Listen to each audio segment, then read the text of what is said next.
mics are live.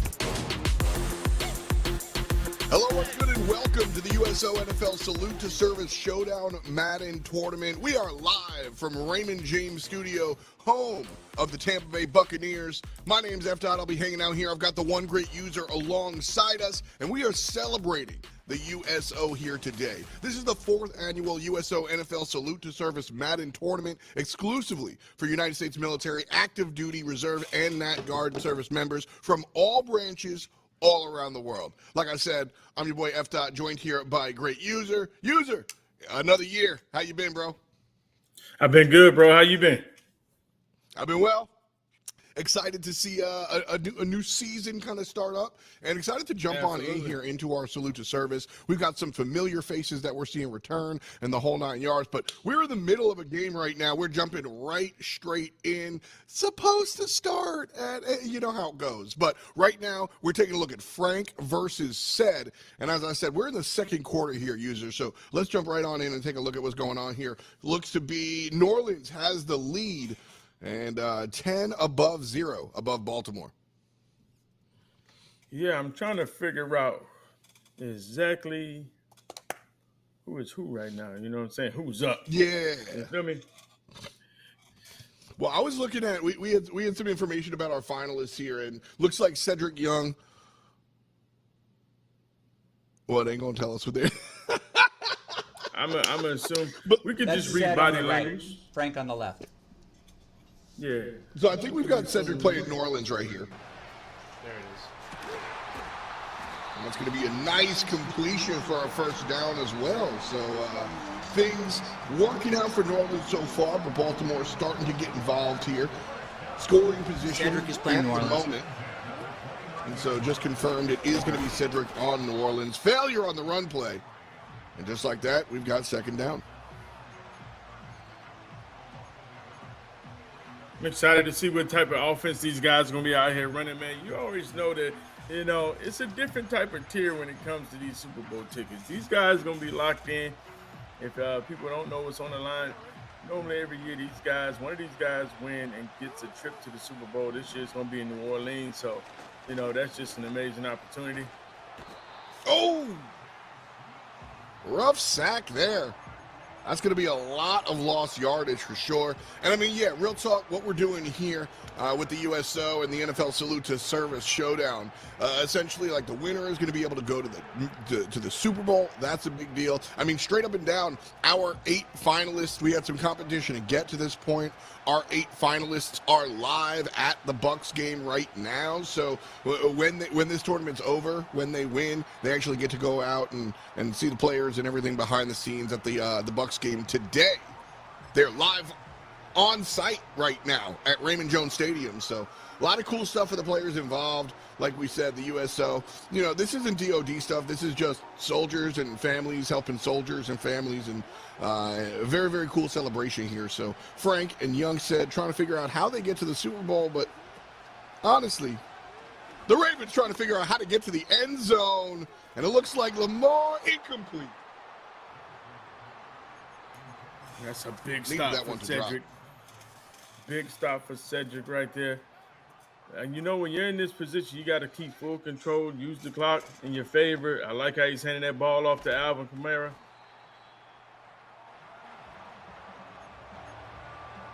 Honestly, this looks like a little bit of what we call a skill differential in the business. That's just nice talk for, I think Cedric a little better than Frank. I mean, this New Orleans offense seems to be a little stronger. He's running some bunch nasty. I'm excited. I'm excited to see Killer Mike. You know, he's a guy that's he's always competing in these tournaments, and I can't remember if he made it to the final 8 last year. I think he did. He's always consistently one of those guys at the end. And so, you know, I want to see how he's going to do this year, and will somebody be able to knock him off, you know? Yeah, we had a couple actually. Killer Mike's going to be returning here from last year, as well as Lil Gunner. So Eric Ruiz, repping the Marine Corps, he's going to be coming back here as well. And so I believe he played the Cowboys last year, probably going to be doing the same thing. So a couple of repeat players for sure. Oh, that's a dot. And a nice little shot on the left-hand side. Not enough to make it to the end zone here, user, but that was exactly what New Orleans needs to be doing. Yeah, that's good pocket right there. Just stepping up, hitting the receiver in between the windows. Fullback dives into the end zone to go up 3 touchdowns. That's huge. Cedric in full control of this game. Yeah, and you can see the pacing as well. Like a lot of times, this is one of those like Madden things. When you come into Madden, there's understanding NFL, and then there's understanding like the game of the Madden, and like all those in betweens, like the animations or whatnot. Sometimes in the tournament setting, you'll see players kind of like sit through them and let it play just to get a little bit of a breather or whatnot. Not Young said. He's mashing X. He's getting through it. He wants to get to the next play. Frank looks, not on the camera, so to speak, but just on the gameplay. Frank just looks a little bit out of his element here. If you're coaching Francisco Colon right here, what are you telling him? How does he get back into this game? Is there an offensive strategy that he needs to be going for specifically in this situation, or is it just he got to wake up? I know it's early, but he got to wake up. You know what I'm saying? He got to wake up. We know Francisco has what it takes because he's made it this far. We know he's might be out your element. It got you out there early. You're at the stadium. Who knows the time you had to wake up 6:30? Like, come on, come fight for your Super Bowl life. You got to wake up, understand what's on the line. You're good enough because you made it this far. That's right. Be patient. Nice playmaker back to Flowers. There's still some time left in this game. I ain't gonna say life. You know what I'm saying? I ain't gonna give him life yet. You know what I'm saying? He's definitely on life support. You know what I'm saying? Mm-hmm. If he can score quickly here, but they're still making the rounds. Yeah, they're still making the rounds. A little bit of shock there for the first down, and Lamar Jackson running for another first down. The clock's ticking though. We need to make this play. I need to see a touchdown before the end of this third quarter if Baltimore wants to get back into this game for my money. I don't think he's going to try to snap real quick. And Lamar. Nope. And that's good defense by Cedric. Just keeping Lamar in the pocket. Make sure he don't let him scramble. Keep everything in front of you. And that's the right adaptation there. Lamar Jackson had some problems on the pass play. And then the last 2 successful plays that we saw out of Baltimore runs from the quarterback angle. This time around, New Orleans says, "No, fool me once, fool me twice, ain't gonna fool me a third time," and they eating right now. Yeah, Baltimore, one more shot. What's here. up, boys? Let's see y'all. Here we got what's that? Jerky? Hellion, Raymond. Okay, a lot of y'all guys is asking for Chris. Wondering where Chris is. Okay, we got some little Gunner fans in the chat. Hey. All right, I jumped in the chat as well. I'm gonna put a year there in the chat. Say what up to everybody. Yeah, Chris with a K always has the family coming through. Big people out there for him. Lil Gunner also a lot of supporters. Like we said, all 8 players here done some work. And Howdy with the snatch. And it's going to be a new run here for New Orleans. And I'm a commentator. I am not. You're here. Is this over? You're not. Oh, yeah. Yeah. It's over. It's over. GG's in the chat, man. Yeah. Oh, he had to put some points down right there. Yeah. Cedric in full control of this one. I'll put on True Clock. Get out of here. I wouldn't even give Francisco time to wake up in this game. Like, nah, let's go ahead and send him to the losers bracket or the lower bracket and see how see if he'll wake up down there. Yeah, Frank representing our EMEA region. We have 2 representatives that are stationed out there in Europe. So Frank coming out here from Hungary, but he is not eating. Baltimore. Ooh, that's a book. Just getting stepped on, but that's a way back. Oh, yeah. In. Oh, yeah. 30, 20, and he gonna dodge the last tackle all the way home. That's going to be a touchdown there for Baltimore Ravens, 6-17. And the extra point will stick. And so now we got a 10-point differential. That's a touchdown and a field goal. Is this still out of reach? I mean, it depends. If Said, wants to play with the house money like that, then no, of course not. You know what I'm saying? If he comes right back out here, runs the ball 2 times and throws a pick 6 on his third pass, there's always a chance. So you have to see how he's going to manage this clock. Is he going to be secure? He was running the ball very well, and it's like you got to use that clock when you're in that type of situation. Put on the true clock feature. Let that clock tick down. Try to get it up under 5 seconds before you hack that ball. If not, you can be in a situation where you can throw this game away. That's why we saw the return the way that we did. The instant kind of slide. No desire to really run down the field. I'm going to walk down the field. I'm going to take as long as possible to get to the field. It's like walking home from detention. I know I'm going to get whooped. So I'm going to take a long time to get home to see my mama before I get there. And that's basically we got another one. That's 2 for 2. Williams up the right-hand side. This time the defense are waiting. And so there's going to be a little bit of walking home here. But he's going from detention to the honor roll. 2.5 minutes on the clock. And before I said it was over, then I said it was maybe. Now, I think it just might happen. Live?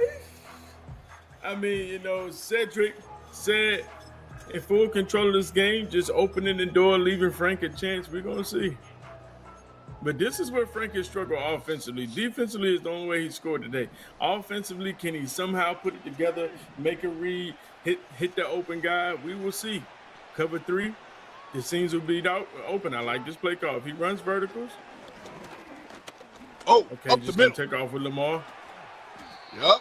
That's a good scramble. If he can score before this 2-minute warning, he's in great position. Still has all 3 timeouts. That's a good heads-up play there from Frank. Because Young said we noted that we kept seeing the quarterback rush coming out from Baltimore. And so Young said was covering that. A couple of plays later, he all forgot about it, and Baltimore just returns to the rush. All of a sudden, he does it again. First down is going to be good. And we got the 2-minute warning just 5 yards away from the touchdown and 10 points away from a tie game here. Baltimore on the bad side, but looking to turn things around. Lamar Jackson 1st and goal here, and it's a run right on in. Nice job. Wow. 13-17, Baltimore waiting for the decision. Live? I think he's fully came all the way back off life support right now. The question is, can he finish? He got 3 timeouts. He needs 1 stop. The 2-minute warning, he's already missed that. So now I think he should kick it deep and trust his defense. We'll see if that's the case. And it's going to land on the opponent's 15. Quick dive, and we're starting again. So New Orleans, all they need to do is not let the opponent have the ball. No conversions, no interceptions, no drops. It's really just that simple. Hold the ball. And it looks like we will see a first down here for the black and gold. New Orleans 1st and 10 again. Much less about the scoring opportunity, though, and more about protecting this possession. Okay, now he has the 2 clock home. Blow him up in the backfield. Boom, tick. No fumble. No fumble. Need that. You need that. You go back there and you activate the new boom tech feature. You need a fumble. Jumping in here. Talk to me a little bit about this boom tech feature while we watch this next play. Takes the dig route. I think he's. That's first. That's GG's in the chat. Yeah, well, it's one of the new features. Oh yeah, it's over. For 40 seconds to see he can nail it out. Yeah. The boom tech is basically they revamped the hit stick, so when you able to line the opponent up, the offensive player up, and get the green hit stick, it's supposed to be a better chance of a fumble, but unfortunately for Frank right there, it just did not happen for him.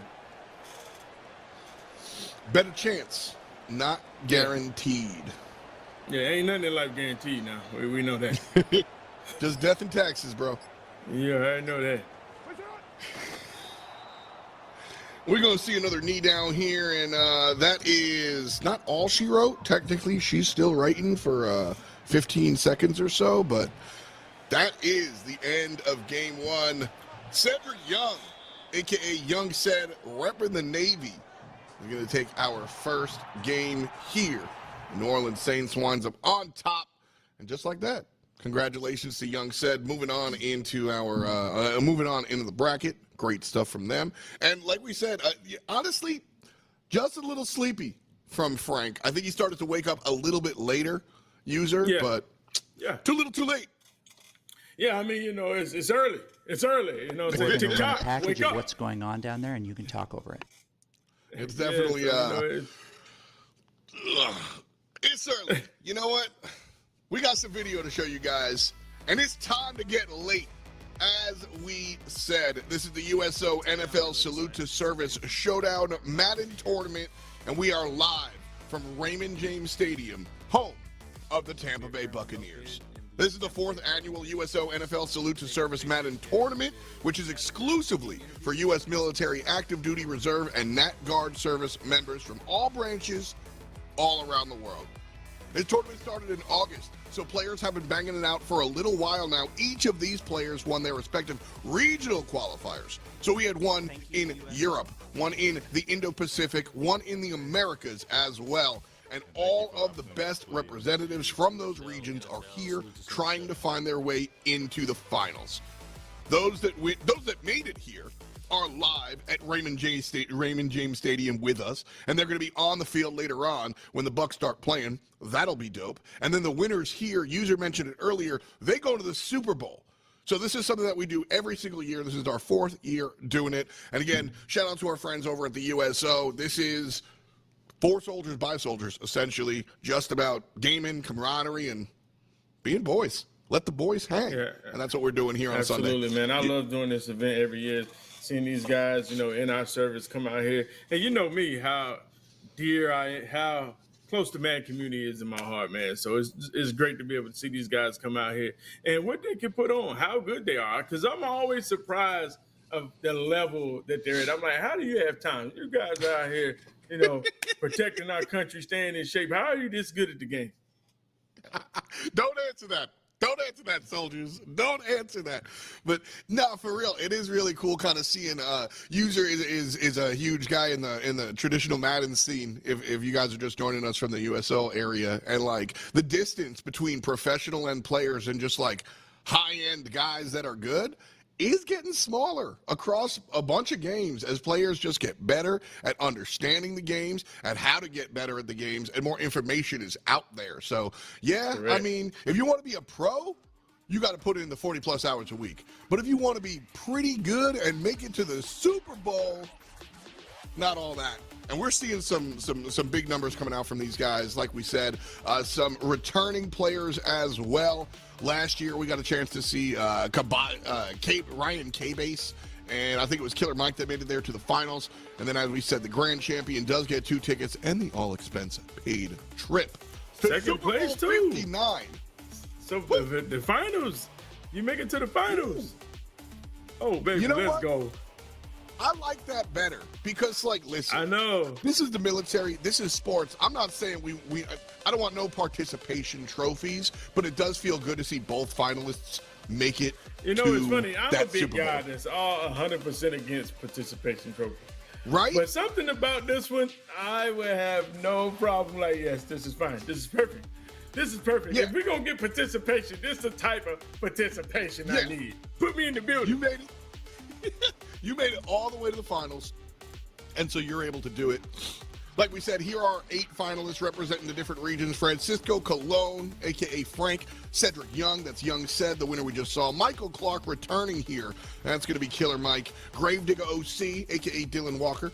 Then we've got Chris with a K. A lot of fans in the chat there for Chris Hutchins. Leo Jones, L Money. Robert Holing, BDH Navy, and Eric Ruiz. Returning again, Lil Gunner, 02. Repping the Marine Corps. This year we got the Navy, the Army, the Air Force, and the Marines. No representation from the Space Force, unlike last year. I mean, every year we're just waiting for the Space Force to show up and show out. I mean, they showed up last year, right? But they didn't play last year. With their game, it was like they were really out of space. Yeah, you got to bring it down to earth and represent, man. Come on.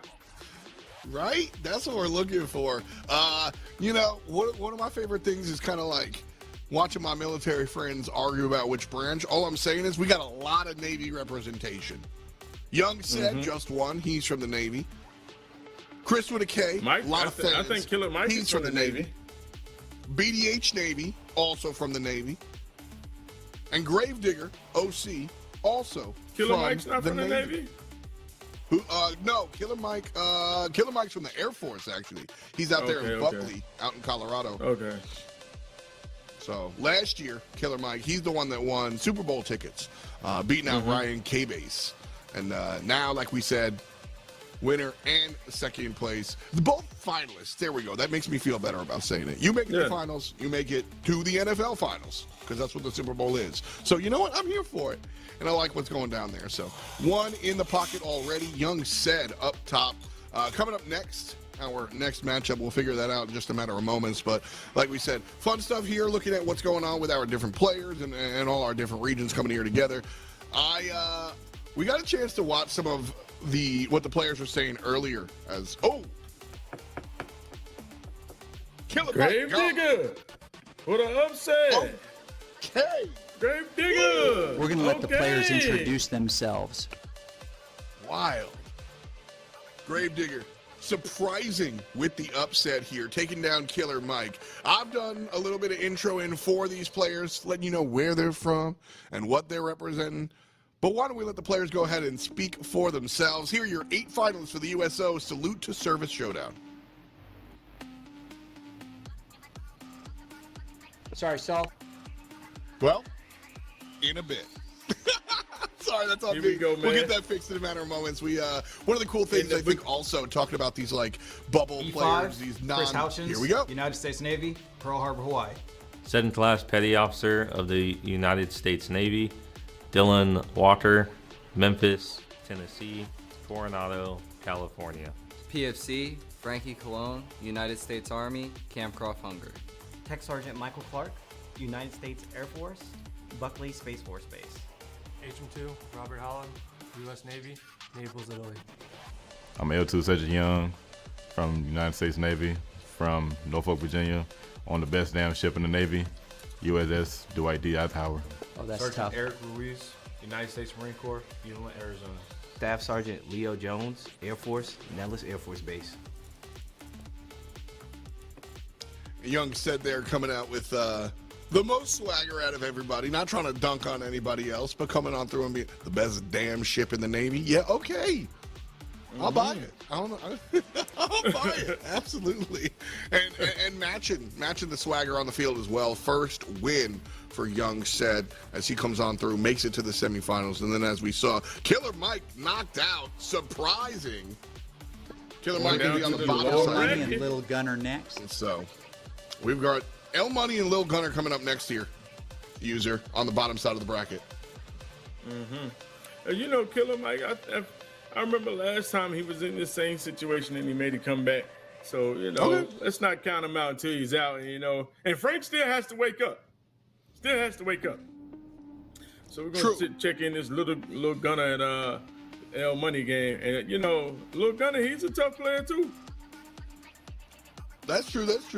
Lil Gunner, like we said, seen the name before, Eric Ruiz coming out here from Arizona. So should expect some fun stuff. I'm looking at L Money though over here. He can be playing the Saints as well.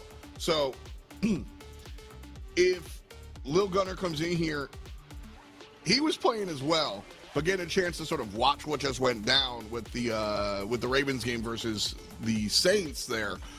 Maybe able to download some of the nonsense that happened earlier in the tournament. Yeah, we're going to see if these guys, you know, because sometimes, you know, you start off a little bit shaky and it takes that L to kind of recalibrate your senses. And, you know, you see these guys who they're picking. Throw to a short break. You see these Yeah, I guys mean, when it trying comes- to pick up. Yeah, absolutely. When it comes down to it, just stepping onto the field, your pre-game solution is definitely a big deal, and how you guys get ready for it. But we're going to get ready for our third matchup. Two in the books already. We're on the bottom side of the bracket. So we've got L Money versus Lil Gunner coming up right after this. We're going to the Super Bowl! The Salute to Service Showdown presented by the USO and the NFL. Active duty military across the world coming together. This weekend I'm down here in Dallas, currently for a USO event, Madden tournament. To be partnered with the USO with the National Football League is amazing. Right now we're inside the Dallas Cowboy facility. Just to have the access, the behind the scenes, just to come here to take pictures with Super Bowl trophies, to meet personnel that are ahead of this organization, it's been amazing. The weekend's been awesome. It's the military brotherhood where we all got to the airport. We all are walking around trying to find people. Being in the military, you move around a lot, you meet new people all the time. So meeting these new guys, everybody just clicks together because we're used to doing that type of thing. It's been very cool meeting everybody, talking to everybody. A lot of smack talk on Madden. Some people talking strategy, whatnot. So it's been great talking with everybody and meeting everybody. This is not an event that you want to take for granted, but it's definitely an honor to be here for the second time.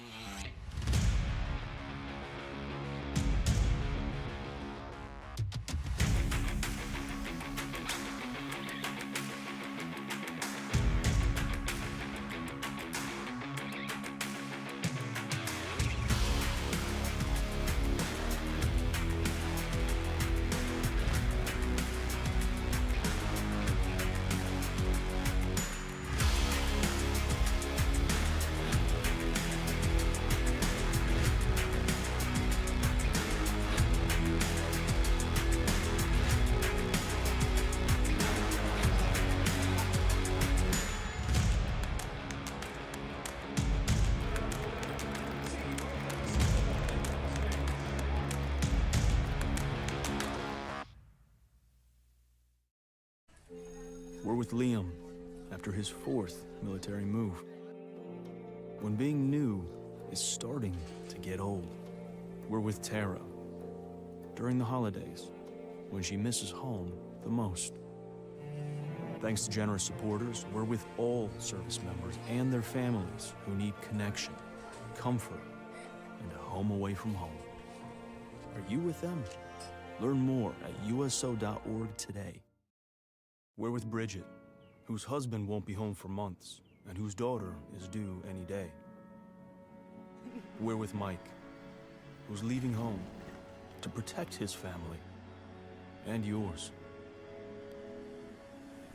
Thanks to your donations, we're with all service members and their families who need community, connection, and maybe a bit of magic. Are you with them? Learn more at USO.org today.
Back in.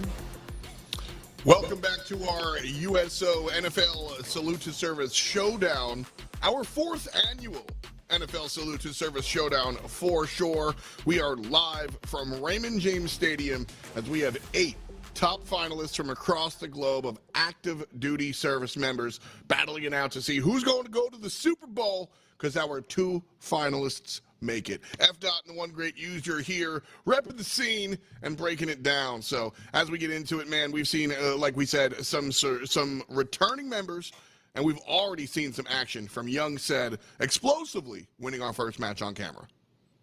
Yeah, man, you know, these guys are locked in. I'm ready to see, you know, it's always good to me to watch the lower bracket. You know why? Because these guys are the hungriest. Because they understand what's on the line right now. It's when to go home. You got to put everything out there. So I'm excited to hop into this game with L Money and see if I think it's L Money and Lil Gunner, right? Yep. And filling out some of the rest of the bracket as well. We saw on the top side our semifinalists slotted. Of course, this lower side is where we got to be hanging out. So Killer Mike on the bottom side, they were the winner from last year. They won it all, made it to the Super Bowl, now dropping down to the bottom side bracket. But you mentioned it last year. That's exactly what happened to Killer Mike as well. So not a new thing. A little more Young Said, so we're going to start there. At all. We're going to throw you a little curveball here. Wrong game, but still. We want to see some more Young Said. Young Said took the victory in the first one. Pretty decent overall. Had like 3 touchdowns before their opponent actually got back into the game. Then it came back down. Okay. Short game or short lead there, but dominance in the first 3 quarters. So we're going to jump in with Young Said one more time, and it's going to be Young Said versus Gravedigger OC. So Gravedigger took down Killer Mike, who, like I said, last year's champion. So transitive property might be a big deal. Gravedigger could be exciting to watch, taking down Killer Mike like that. Oh, absolutely.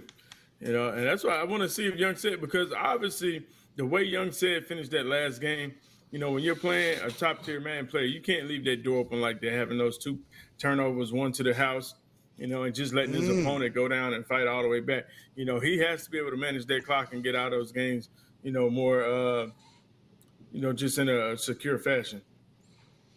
I mean, that's definitely part of the discipline for sure, right? Like the way you approach the early game, mid game, and late game are going to be 3 separate disciplines to get good at Madden. And so if you're unable to close it out, like you were saying, you're not really going to be able to hang, because these players will come back towards the late game. They will make some effort and will make some plays. And I mean, those interceptions,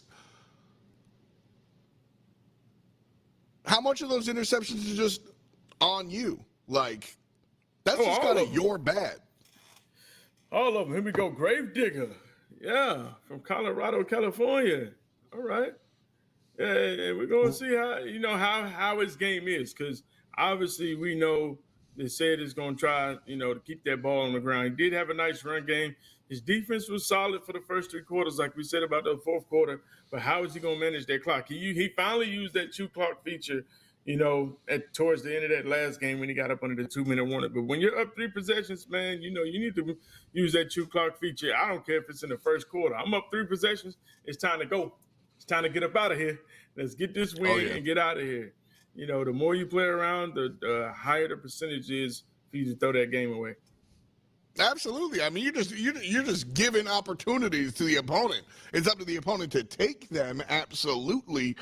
But luck is the intersection of hard work and opportunity. And if your opponent is working hard all game and you give them the opportunity, well, they're going to get lucky.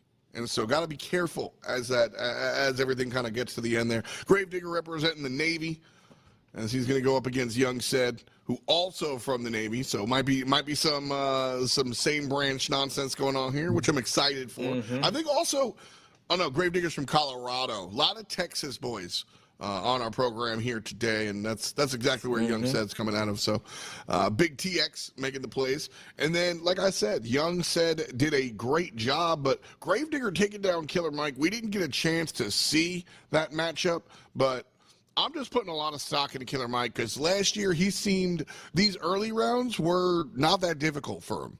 Once he got into the semis, and the grand finals, it was a game, and we had some. But Killer Mike was kind of stepping over people earlier.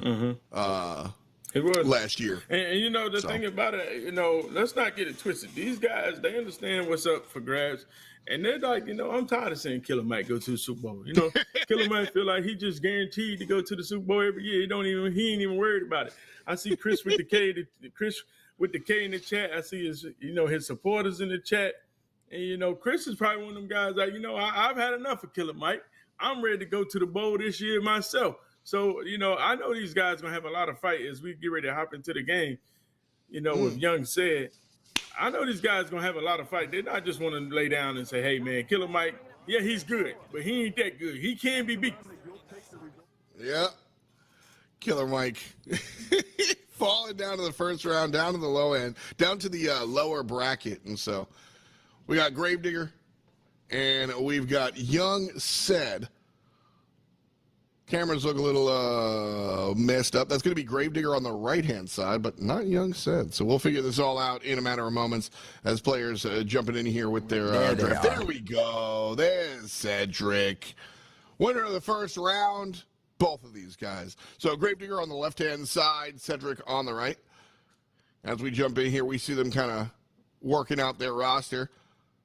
Fun time to deep dive a little bit. User, what are they up to right here? What are they looking for? Oh, they're just setting up that depth chart, trying to put the best players in the best position. You know, you want your fast guys at the kickoff and punt return. You know, you might want a certain slot receiver when you go to any formation. Your sub linebackers might want to put safeties at your sub linebackers. So when you're running any of those nickel packages or dime packages, you know, just to save on time substitution and putting your guys in the right position so your players will be able to be more successful. Is it like a correct answer? Like, for this team or this playbook, these are the right guys to be in this position? That's what I would assume. Or is there just like does Gravedigger play differently? Does Chris with a K play differently, et cetera? No, it's, you know, these guys, it really, some players do, you know, perform better than other players. Again. It's Chris with a K, that's why. And BDH Navy. You know, some players do perform better, you know. Like, if you have an all-star player, they're going to play a lot better than just a regular standard player. But also, remember, speed is king on Madden. So sometimes a guy might not be rated that well, but if you're using him or putting him in the right position, like just blitzing a guy, you know, the speed is really what matters. Got to keep your eyes on that. We're a little slow. We're working it. We're slowly getting there. BDH Navy and Chris with a K is who we're going to be seeing. First matchup, I'll be honest, I just kind of rolled the dice. And then we got a second matchup, which seemed to be a little bit better. But my Twitch chat makes a noise every time somebody says a player name. And Chris with a K has just been popping off so much that we have to bring you that matchup. So we're going to bring you Chris with a K versus BDH Navy. Chris with a K, Christopher Hutchins, I believe. That's going to be right out of Pearl Harbor. So should be a lot of fun. He's going to be bringing out the Colts. And then on the other side, we got BDH Navy, also repping the Navy, coming out from all the way from, actually, this is our EMEA representative. He's stationed out there in Naples. So, traveling the globe. A lot of fun stuff. Yeah, Chris with the K, the fan favorite. We're going to see. We're going to see the chat going crazy. They even begging for him. And, you know, we over here, we the people's champ. So, we're going to give you what you want. We're going to give you what you want. Is Chris ready for the bright lights? Can he get it done? He looks like a nice guy. He does. I don't know if that's going to help him. He does. He does look like a nice guy. They're going to intro themselves. 15 seconds. So we got Chris with a K, and then you're going up against BDH Navy. Chris Let's say hello to our United gamers. States Navy, Pearl Harbor, Hawaii. HM2, Robert Holland, U.S. Navy, Naples, Italy. My sincere apologies to Mr. Houchins, Christopher Houchins, making his broadcast debut here. Chris with a K coming on through here, and should be exciting. Mainly because I just see everybody in the chat going nuts for him, so I want to see what this guy can do. Yeah, we're going to see. Perfect. You already know we're gonna see these guys lock in, man. All right. Yeah, I mean, man. it should be fun. Again, like when we talk about all the support these players get from around the way, whether it's just fans watching, football, or it's their family, their crewmates, et cetera, et cetera. We always have a pretty big turnout, both on social media and over here. So go ahead and find us online at the USO, hashtag Salute to Service Showdown. If you want to get involved in some of that conversation, and, if I see some good tweets, maybe we'll holler at them online. But right now it's time to holler at the game online. BDH Navy, Chris with a K. And it's going to be Philadelphia versus Baltimore. The Eagles with one of the stronger playbooks. So expect to see a lot of Eagles out here. And I guess the Ravens, same deal here, user? Yeah, the Ravens, they got a solid playbook too. So, that's a good team, good playbook, good roster. Off the top. Still messing a little bit with our depth chart over here. Want to get the right players out in the right spots. There's that speed category you can see. Put them 91s up top. You were talking about speed being the number one stat in Madden. Obviously, just got to run fast. Mm-hmm.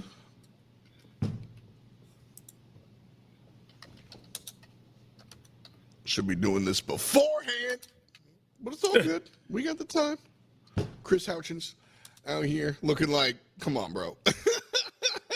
It's all gamesmanship. Like, hurry up. BDH Navy trying to ice out the opponent. And here we go. We got a game on the way. Baltimore trying to figure out which way to be going. Early substitution. I like how he's going bunch tight end. We're going to see a lot of that play whips. I'm not too sure exactly who's Baltimore and who's Philly. But I'm going to tell you this, whoever's coming out in this bunch tight end, they plan on cooking up some offense. What's the benefit of the bunch tight end play? I mean, the whips play it's a good man beater and a zone beater. And so, it's double whips on each side. So the user has to choose, and you have to set up a lot of defense, a lot of coverage on the trip side to try to be able to stop that whip route. High demand on the opponent's mental stack there. Just got to hit your buttons. Can't trust the AI. And run play here, right up the middle. Nice, easy first down. Seemed a little sleepy there. Yeah, choosing to go heavy with Derrick Henry. Audibles down to that. That's like a doubles flex close. All the time in the world here. All the time in the world, but nowhere to go. Has to pitch it. Honestly, a good play from the line. Yeah, I believe Chris is Philly and BDH is Baltimore. That's what I'm hearing. That's what I'm hearing right now. So BDH Navy on the offensive. Henry on the left-hand side. Nice little tuck, but not enough for too much. So looks 3rd and 8. Not a great position to be in, but a nice sort of like appetizer, so to speak, for the game. Yeah, absolutely, man. It's big 3rd and 8 right here. Can Chris get off the field early? Can he lock up? We see he's going to come out here in that 3-4. Okay, 3-4. Screamers, send all 6. Man defense, and this is the whip route we talked about. Hopefully his defense can get there before those whip routes develop. We will see. He blocked his running back. Whip route left. Oh, possession catch. He could have caught that and picked up the first. That brings up a big 4th and 1. Chris has a chance to get off the field early on his opening drive.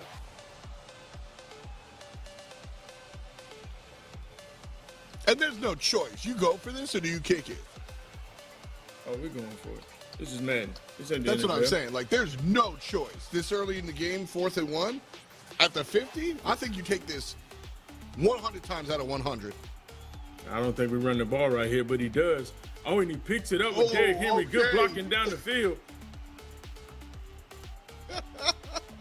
So might not be the right choice that you would have went with, user, but he gets the first down and a whole nother bite. Yeah, man, it's dangerous running that ball on 4th down. All it takes is a quick shed and that whole play is over. True.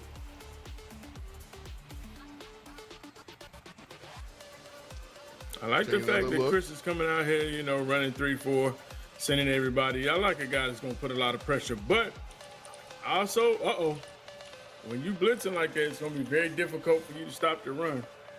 So he needs to stop that run first, and then once he gets him in passing situations, that's when that pass rush and that blitz will be more effective. I'm looking at this Henry location pretty much. And a nice pass here. 2nd and 4. Everything coming up Millhouse for the Ravens real quick. But when we talk about King Henry, do they swing him to the fullback position sometimes? I mean, you can put Henry anywhere, man.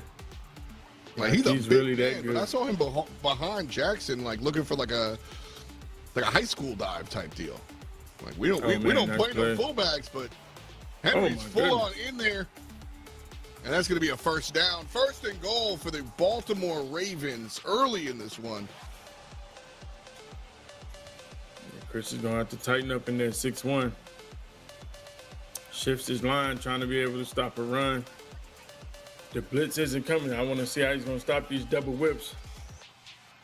Him rolling out. Oh. If he would have sat there in the middle, he would have had a good chance to hit B. But because he rolled out, that pretty much forced his user to go to the right. And he pretty much played defense on himself just because the way he ran his pocket right there.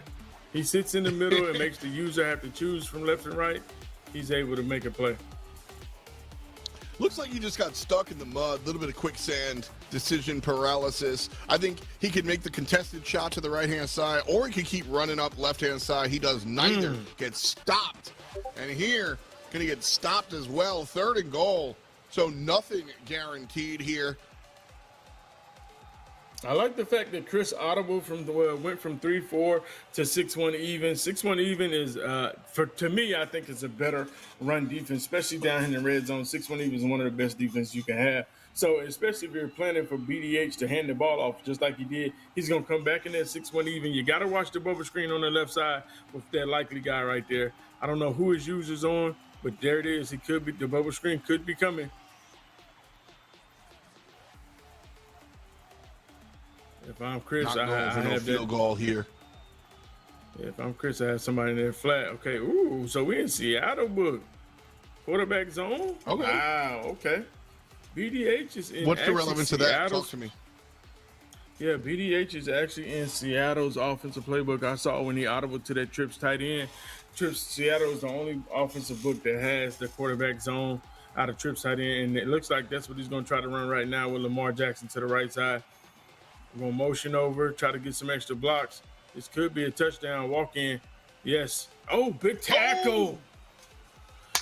Big tackle to blow him up right there. At the 1, 4th and goal. Can Chris hold the door? That's a huge tackle. Almost looked like it was guaranteed to happen there. Gets pushed back, 4th and goal here. Honestly, man, with the way that tackle happened, I think I might even go for the kick. But that's it. End of the 1st quarter. Time out. I wasn't even looking at the clock.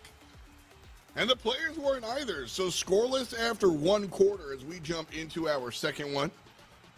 Baltimore had some opportunities there. What was the biggest drop there in your mind? I mean, that was just a big play, man. Big tackle. Could have snapped, had him off sides. Could have had a free play. He's going back to the 6-1. Double whips? Seems like both these guys kind of like they're not too sure what. I'm not sure who burned the timeout, whether it was Chris with the 6-1. Yeah, Chris burned the timeout. You're trying to see what these guys are going to come out here and call right now. Okay. He chooses to go 3-4. I think he should have stayed in that 6-1 because he might just hand this off and do off tackle or the bubble screen. Yes, he does. Breaks the tackle. Mark Andrews. Big touchdown right there for BDH. You know what I'm saying? Being consistent, just drive. Had to convert 3/4 downs that drive, but able to keep their offensive drive going. And that's what you got to do. And honestly, like a nice play as far as conditioning is concerned. Coming up this field, Baltimore went to Henry so many times. This running back was holding the ball the entire time that Baltimore had possession, and then for these last couple of plays, changes it up and then tosses it out there to the left-hand side on Andrews, who has not been that active. So a nice play call there to keep Hutchins on his toes, or his back foot, rather. Touchback here. As Chris Woodakay going to have first possession of the game. We're going to see what he can cook up with Philly. Philly is a nice team. I like Jalen Hurts. He has that gunslinger ability. You know, I haven't seen Reg since, the first Madden tournament, the Madden Classic this year. So it's good to see the guys back on Regs out here fighting. Oh, nice tackle. I'm a fan of Regs, which is part of why I like this tournament. It's just like a different format than you're used to, and so there's something a little bit different. Coming out here and doing so. And then, of course, like as an NFL fan, it's just good to see the real team, so to speak. But you got to bring the real play out here. So, Chris with a K. Tons of fans in the stands. Does he have juice? He got a little bit. BDH out here running that 3-3-5 wide of the 3-3 Cub. That's a tough defense to run on. The thing about it, they could struggle a little bit past, trying to pass to see how it is versus the air. Oh, good defense. Yeah. Big pressure, both left and right side. And the sack is going to be complete there. So Hurts getting hurt. Not a great look there. And substitution coming on in here. No. Changing it up. Gonna go to that gun tight. Thinking about audibles to the trips tight end flex. Watch that tight end. This could be the motion play where that tight end is on a short post, and then you'll have a whip route on the backside. And so you have to watch for that whip route. Yeah, there's the short post. Takes the slant. Nice play call. That's one of the toughest plays to stop in Madden 25 right here. That trips tight end. When they audible to that trips tight end flex, that's short. Even though he didn't throw it to the tight end, you have to respect it. That's why that other guy was wide open. Spreading the floor. Making sure the defense can't really keep everybody under control. Hurts just with the easy handoff to Barkley up the mid. Not enough for the first down. Pushed back a little bit. 2nd and 1, though. Real strong forward momentum coming out from the run player. And we're just going to get a second look. It's a fake this time around. Hurts all the way on the right-hand side. Completion is good. And a beautiful play call, looking like he was doing the same damn thing, but did a complete different play. And so 1st and 10 at the opponent's 19. Back to that trips tight end flex. Watch that tight end. He could be dragging that slot receiver once again. There he goes, play action. Intentional grounding. Does not get outside the pocket. That's a big loss of downs for Chris with a K. It's a huge play by BDH Navy, though, because that was the similar play that made the long complete pass. And BDH read it like a truck. And 2nd time in a row he gets read. Hooked up phonics.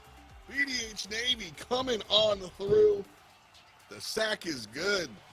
A lot of pressure on the quarterback coming out from BDH. I like the way he's running this 3-3-5 wide. I mean, this 3-3 Cub, man. No contain, just letting them boys go to work. Oh, good breakup. Unable to hold on to the ball right there. Taking his three, being smart. When you get that turnover, oh yeah, take your points. Yep. That's a smart play right there. These Super Bowl tickets. Yeah, that's a smart play right there. I like to see smart football. I think there's a lot of brains that go into it. Now, I like to see small war of attrition, stuff like that. And so here comes Baltimore on the return. Not a huge one, but worth talking about.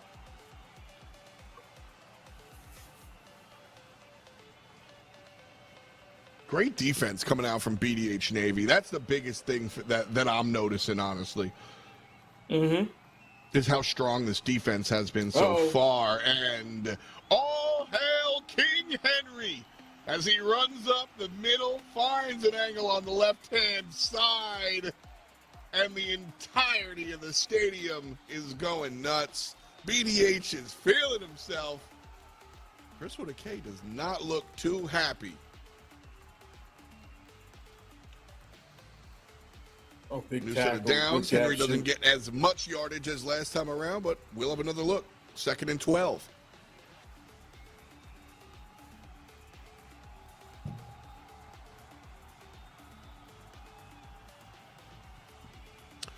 Two-minute warning here. We're getting ready for our halftime. Tight game. There's Lamar Jackson thinking about where to head. Make sure you pay attention to that short post. So he's putting that square receiver on a flat, so it'll open up that whip route. It's not really necessary, but, you know, it's the whip going to whip regardless. Woo. Takes the little window to Andrews. And that's what I was talking about, the double whip routes. The user has to kind of choose what side to cover. Most of the time, they always go to the tight end, and they try to Mabel the left side and put a vert hook there. Another run play is going to secure the first down. 1st and goal. And a hell of a lot of time on the clock. 60 seconds.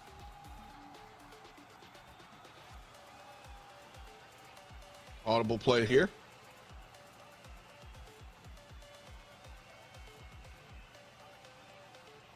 Little clock chew action. Snap on the 1. Oh, I thought he was about to shoot run the up gap. the left-hand side. Henry makes it all the way home. BDH Navy. Touchdown for the Baltimore Ravens. Polar Bear Mike's out there happy somewhere as D. Henry winds up bringing it on home. That's 9 in total. It should be an exciting spot for these players to move on. And that's a good drive right there by BDH. Choosing to go for, no, that's the replay. I thought he was going for two, man. But, you know, at the end of the day, man, that's a good drive by BDH right there, man. Brief tech issue. We'll get with you in a moment. But the Ravens here, BDH, fantastic job so far. Baltimore 14-3 now.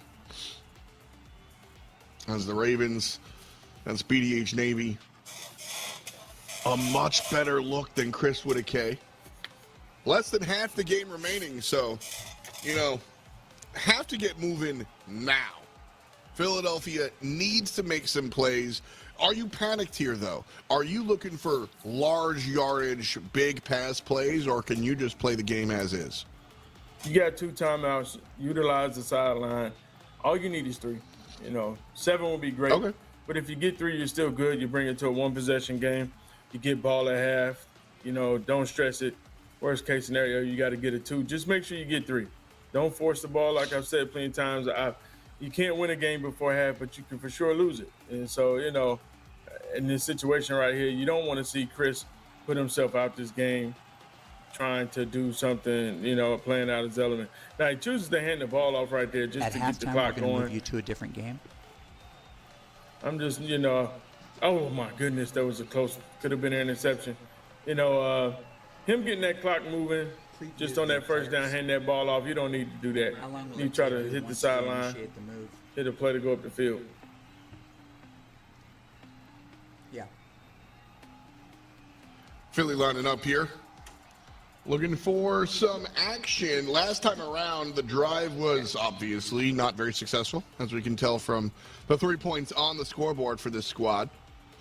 But realistically, Baltimore, I know what their play call is. I know that they're going to be looking for the run from Henry or the oddball toss. But here from Philadelphia, we just haven't seen possession with them enough to know what Chris Whitaker is going to be bringing. So a strong, complete pass on the right side gives another set of downs.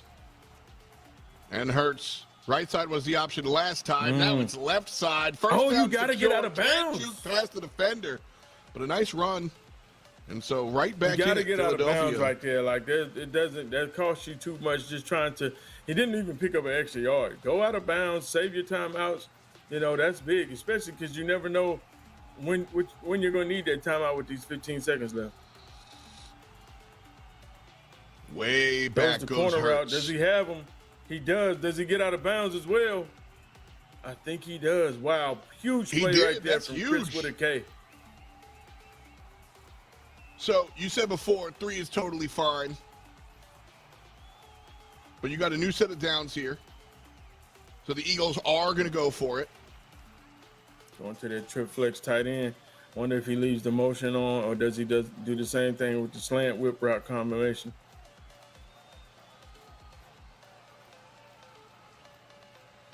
Dangerous territory. User said it before. Need to see at least 3. Obviously, the Eagles going for the touchdown right here. 9 seconds on the clock. Essentially, 2 plays can be had.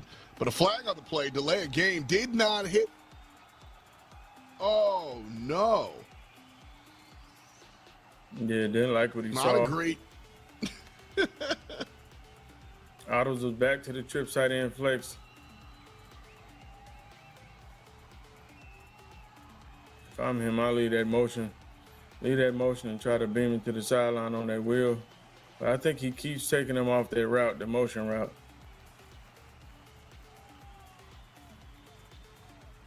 Thinking it through here, though.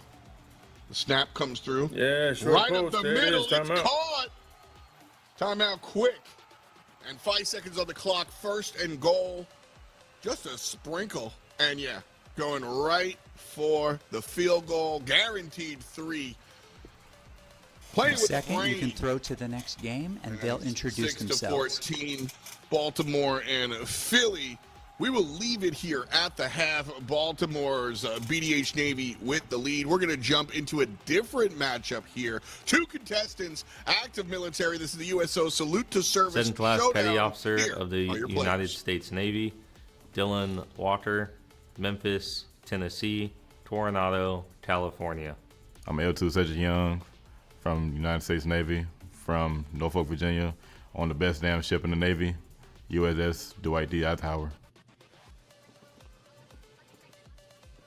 And there it is. Welcome to the field, Young Set and Gravedigger OC. We'll get into that matchup in just a second real quick. We're moving to the top side of the bracket. That last matchup we saw on the bottom side of the bracket. We'll be bringing you the update for that game as it gets going. Chris with a K struggling a little bit. Took the W versus L Money in the first round, but not working it here in the second one.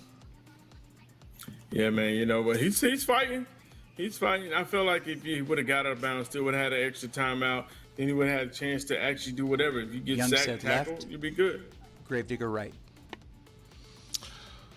So here we are jumping in. Young Set on the left-hand side and Gravedigger on the right.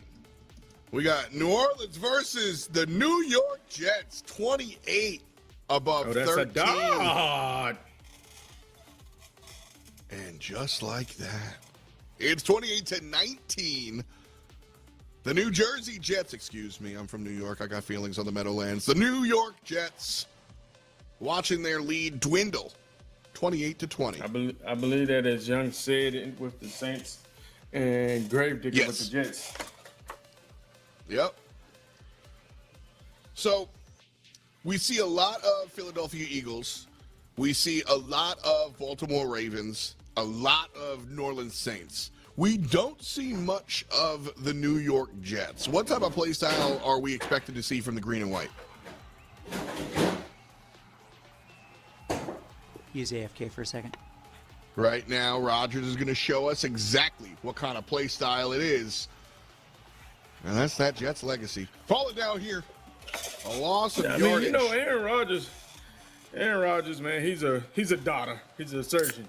That's what he is, you know what I'm saying? So I'm expecting to see the pass game, even though they have Breece Hall, you know, but you have arguably one of the best passers in the NFL and on Madden. Oh, scramble. Aaron Rodgers not known for his speed and his pocket presence to get up out of there. But Gravedigger said you got to respect him. Put a spy on him. Hold on, I gotta Google Aaron Rodgers' age real quick. 40 years old. He's running for that first down. Aaron Rodgers, quick shove to the left-hand side. Bubble screen. Help from the offensive screen. He gets some strong yardage. And honestly, I want to give a shout-out to the quarterback play right there. That was just a quick whip to the left-hand side. Everybody a little surprised. And Rodgers now aiming close to the right. A nice dodge from Gibson. And he'll make it 1 foot away from the end zone.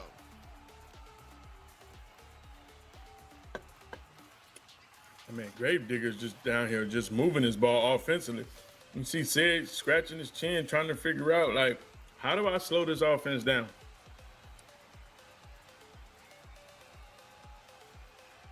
Well, user, how does he slow this offense down?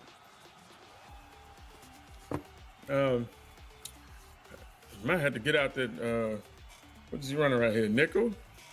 Got to apply some pressure. Seems like Sid is running a lot of base defense. I'm looking at his formations that he have. I just don't even like the defensive book he got. I'm going to be honest with you. So it's going to be a struggle. So you just might not have the tools coming up. I mean, yeah, you know, he chose his defensive book. You know, I like to see people who, you know, the ass mad and the random defense. I feel like that's never going to work good for you, you know. As he hands it off to Brees Hall, walks in for the touchdown to go back up 2 possessions. Going to kick his extra point and make Sid chase with the 2-point conversion. Nice look. Nice look. And then as you said, 2-point conversion going to be on the mind of New Orleans.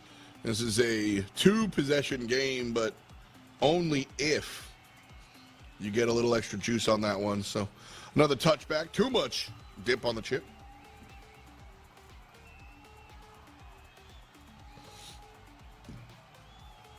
And like we said, we are live here from the Buccaneer Stadium. All of our players, well, the players are live. Me and you are hanging out, but our players are live there you know, on location.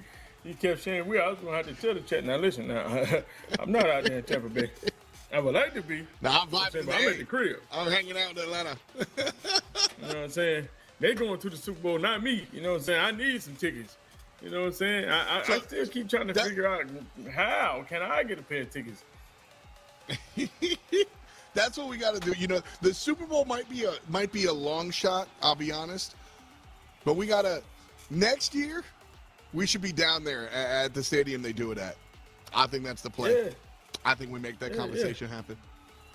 Yeah, I mean, they don't even have to worry about compensating me. Just give me the Super Bowl tickets and I'm good, man. I'm good. Well, you can speak for yourself. I do like compensation. But the New you want it all. Saints here You looking want for it some all, okay. compensation.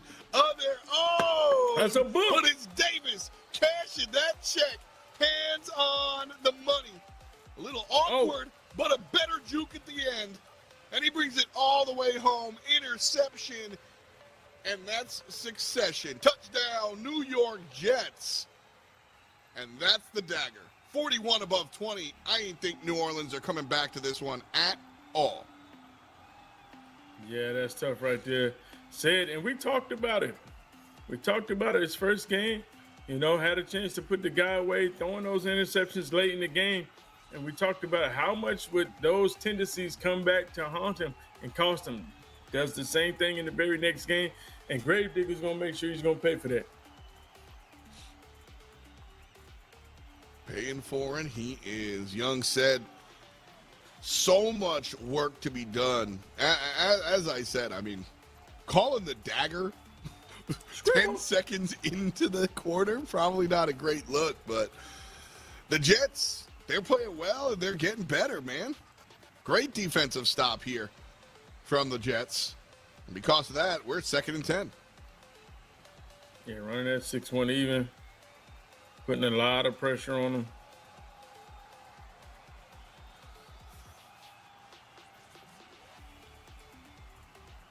I've seen a lot of good mechanical play.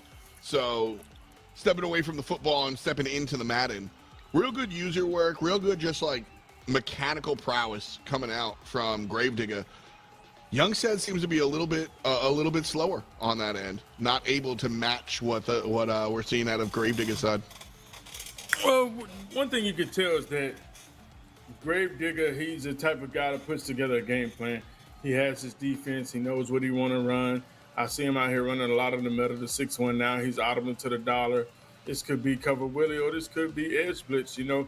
Just a guy who's putting the time on the game, and you got to respect it. Runs the edge blitz, you know. And Young said it seems like, you know, he's more of a freestyler. And there's nothing wrong with being a freestyler, but at the end of the day, it's always difficult when you're playing a freestyler is playing somebody that has a game plan, because eventually you're going to run out of freestyles, and then once you start running something that the player is expecting, that's where you get in trouble. Yeah, I mean, that's always the balance of preparation versus freestyle, like you said. You know, Gravedigger comes out here and he's got this dedicated play approach. He's got this understanding of how he wants to play the game. So if Young Said's able to download that and apply the appropriate pressure, well then GG no re. But on the other side, Young Said, if he becomes predictable because he just keeps jumping into his freestyle play, but Gravedigger starts to understand what's coming, even though Young Said hasn't sat there and wrote it down in stone, he's still writing it down. And Young Said, might be a little too late, but does make a little play right there. Yeah, man, he needs to try to get in here as quick as he can. Versus preparation. Yeah, I think it just comes down to, like, time in the gym, man. Gravedigger been putting that time in. Definitely been putting the time in the gym. You can tell. That's a dot in the back of the end zone. Nice play right there by Young Said. Not going to say he has life, because he has to come up with a defensive stop, and hasn't been close. Going for his two-point conversion right now early. I like this play call. A lot of times some people try to say the two-point conversion. I'm like, man, let me get it out the way, because I want to know early whether I'm dead or not in this game, you know? Exactly. Like, go for this two-point conversion, and if you get it, then we go hard and we sweat. And if not, I don't know. Not going to say throw in the towel, but you just vibing, right? Like, there's a whole nother bracket. And Carr gets the two-point conversion. And so 2:44 on the clock in our final quarter. We have a contest. He's going for that onside.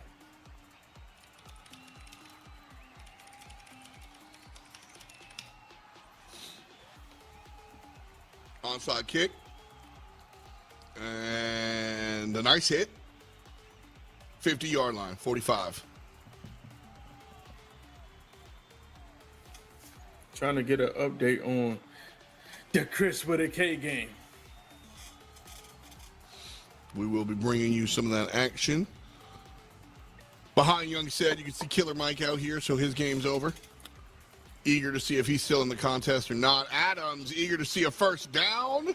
Will be short by 3. He can go ahead and take this to the 2-minute warning. In the other game, it's 13-14 Baltimore. 13-14 Baltimore in that Chris with a K game. All right. So that's a tight race right there. Mm-hmm. Chris with a K bringing it. Fans eager to see that in the chat. Oh, nice move, Brees eager Hall. to see his first down. It will happen.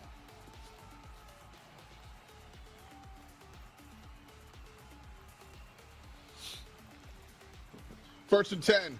New York Jets up a lot to a little. Which one of y'all going with Chris to the Super Bowl if he wins? We're going to bring you back. That's a B! And that might be the dagger. A secondary dagger required. And the extra point will do what the extra point does. So we're going to give you the bracket update. We'll see how that is. But give me that bracket. I want to see how the rest of these squads have been doing. And here it is. Young Said and Gravedigger OC going on right now. Gravedigger likely to win. but we'll see how it goes on. BDH Navy, Chris with a K, that's what we were watching earlier. That one's pretty tight. Killer Mike did take down Frank, so much love, my homie, but we will see you next year, perhaps? And then L Money versus Lil Gunna, that's going on at the moment. So just a reminder, double elimination, so this bottom side of the bracket is life over, game over, see you next time. So CMD Frank, back to command, Killer Mike on, not top, but on the way.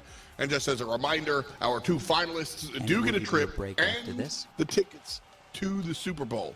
So you want to make it to the finals, you want to win the finals, obviously. But if you make it there, you're going to the Super Bowl. So I will say there are 2 tickets, user, to the Super Bowl. So if one of our players wins and doesn't have somebody to take,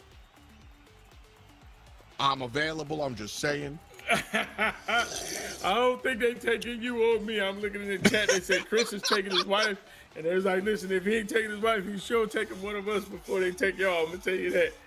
So yeah. I shot my shot last year. You know, I'm tired of getting rejected for these Super Bowl tickets. I'm like, what's up, man? You know, I'm free. Are you asking? I mean, listen, I'm not begging, but hey, I'm free. You know. Yep. I'll buy the beer and wings if you buy the Super Bowl tickets. I think that's a fair trade. I'm just saying. Listen, how about this? I'll up it. I'll get the beer, wings, the chips, and the dip. You get the tickets. Woo! That might be something I'm game for.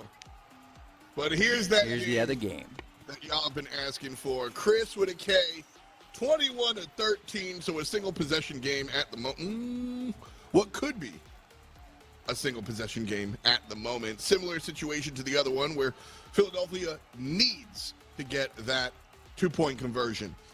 Just over 2 minutes on the clock of our final quarter. So this really, I mean, you want to talk red zone, this is the moment of truth. Yeah, and Chris, he has to go down here, score, and go for 2. You know, so that's huge for him, you know. That's huge for him. He has to go down here and go for 2. And BDH just trying to keep everything in front of him. We're going to see how he gets down. Chris out here playing for a whole lot. We mentioned a number of times the amount of fans in the chat for Chris with a K. He's got a big family he's playing for, and his father's currently battling cancer and making a strong recovery. So a great look as the wrap-up is pretty much here. And Baltimore winds up taking that one. So Chris Houchins, man, great dude. Love to see the victories. And we're back to our Jets-Saints matchup. Not Chris and BDH Navy. It's going to be our different players. We're going to get it to you. It's just slightly delayed. And here we are. Aaron Rodgers, Derek Carr. That's our quarterback matchup. 49 above 35, done and dusted. So Gravedigger winds up coming away with this one. A great look for him and his friends, as that one's all dusted. So as we said, Gravedigger moves on into our semifinal. Young said will drop on down. Chris with a K versus BDH Navy. That one's in the last moment. So we shall see. We shall see. Yeah, big win for Gravedigger. And whoever wins this game between BDH and Chris, going to the ship, baby. Going to the bowl, man. Get your Super Bowl tickets. And a cool moment as well. You know, this is double elimination, so whoever loses does get a second shot at the chip. Can come on through and try and make that happen. So a lot of football to be played. Super Bowl 59. And where is it this year? Am I tripping? New Orleans. Yeah, there it is. It's New Orleans. Yeah, you ever been down there? In New Orleans. No. No change in the Baltimore game. That's how it finished. Never been there either. Heard many good things though. It's a party, and it's going to be a party for the Baltimore Ravens as they wind up taking that game. No change in the score. And so who's on BDH the BDH is going to move on, and Chris with a K is now in the losers and in the lower bracket. Excuse me. As we start to populate our bracket, Chris with a K does have a second chance, and we will be right on back with that second chance and some more of our Salute to Service showdown right here with the USO.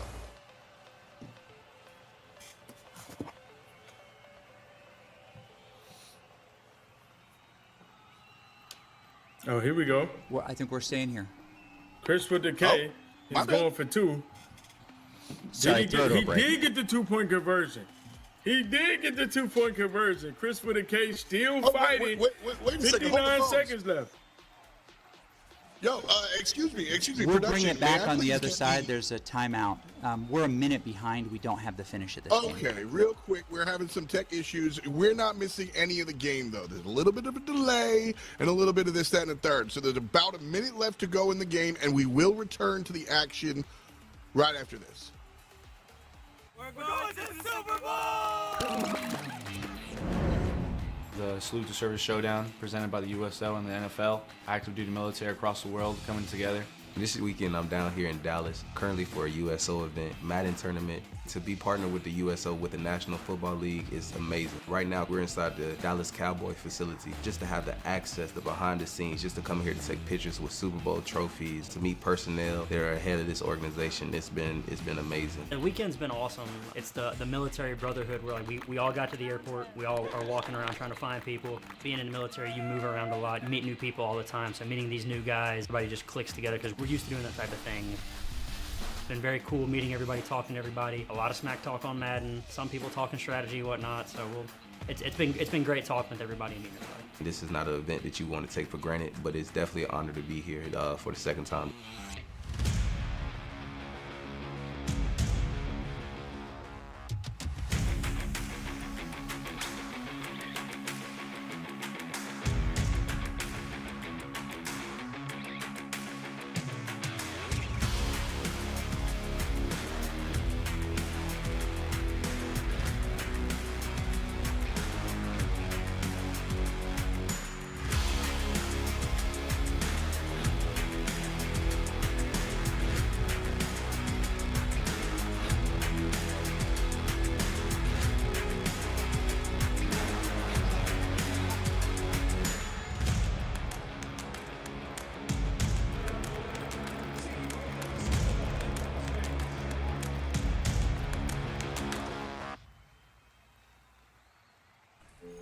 We're with Liam after his 4th military move. When being new is starting to get old. We're with Tara during the holidays, when she misses home the most. Thanks to generous supporters, we're with all service members and their families who need connection, comfort, and a home away from home. Are you with them? Learn more at USO.org today. We're with Bridget, whose husband won't be home for months, and whose daughter is due any day. We're with Mike, who's leaving home to protect his family and yours. Thanks to your donations, we're with all service members and their families who need community, connection, and maybe a bit of magic. Are you with them? Learn more at USO.org today.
back to the USO Salute to Service Showdown. It is the final moments of Baltimore versus Philadelphia Eagles. We've got Chris with a K and Henry on the right-hand side will not get that first down. Looks like they were shoved out. And so this one definitely a barn burner. 3rd and 2, 14 seconds left on regulation time here. And user possession for the Baltimore Ravens. About time for 2 or 3 possessions if you play your timeouts right. But they don't have he it to has do to that. get a stop right here. This is huge. He picks up this first down. It's over. He can kick that game-winning field goal and walk off. Chooses to scramble. Throws it back. That's a pick. Chris with a K going to the Baja.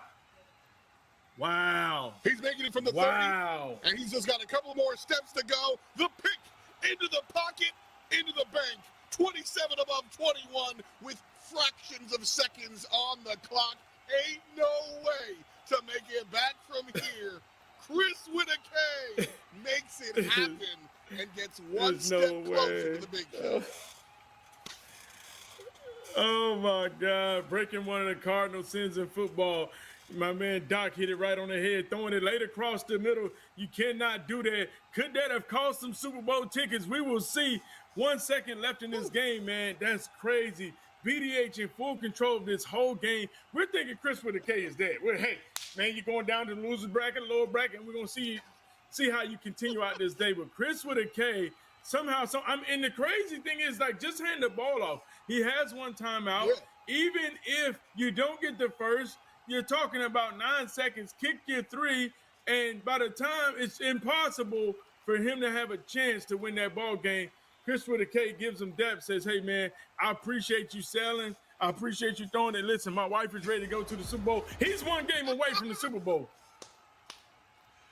Oh, man. And you see, he can't even believe it. He can't even believe it. You got to put up when you got the supporters in the stands. This entire chat has been Chris with a K. We see maybe 1 or 2 other names out there. Shout out to people. But, like, it's all Chris's people. He's got to put up. He can't collapse like that. We got to send that in for bad beats, man. We got to send that in for bad beats. You know what I'm saying? Like, you got the game sealed up. It's sealed up. It's one time out. He hands that ball off. At best, you're kicking a field goal with 10 seconds. Then, because it was like 15 seconds. It's going to take at least 4 or 5 seconds before they tackle you. He burns that timeout. Okay, now you kick the field goal. That's going to take 4 seconds. Now you're at 6 seconds before you kick the kickoff. You kick the kickoff. He might waive fair catch, might not. If he does waive fair catch, he's at the 20 or the 30, depending where you kick it. He has no timeouts. That situation. Oh, BDHD, BDH, you cannot let that happen. Not for the Super Bowl tickets. If I'm his significant others, listen, you won't play like that?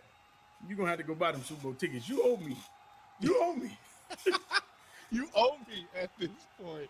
Let's take one more look at it real quick. It's 14 seconds. 14 seconds, and, like, he already knew, and just throw the ball away. Just throw the ball away.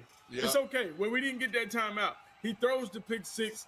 Super Bowl tickets on the line. I just cannot believe that. I can't believe BDH was in full control of the whole game from start to finish. Start to finish. What I'm saying. Oh man, one of those wild. It's really funny. Listen. I was heated as well. Chat was like, bro, give us the game, and we got you the part of the game that matters the most. Like that's the clip. That's the clip for sure, man. Insane stuff. Congratulations. Still more to be played for BDH on that second level of competition on that lower bracket. So definitely want to see what's going on there. But you are watching the NFL Salute to Service Showdown Madden tournament presented by the USO. Let's take a look at this package right quick. Today I'm excited to see the training facilities, see where the players get to practice, see behind the scenes of what we don't get to see every day.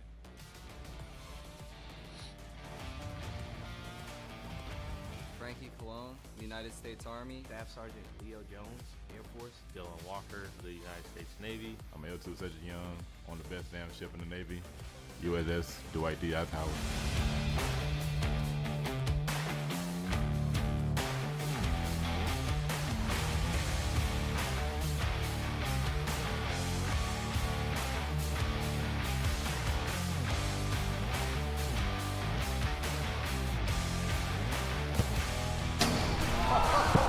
3 in a row. I just lost us the Super Bowl.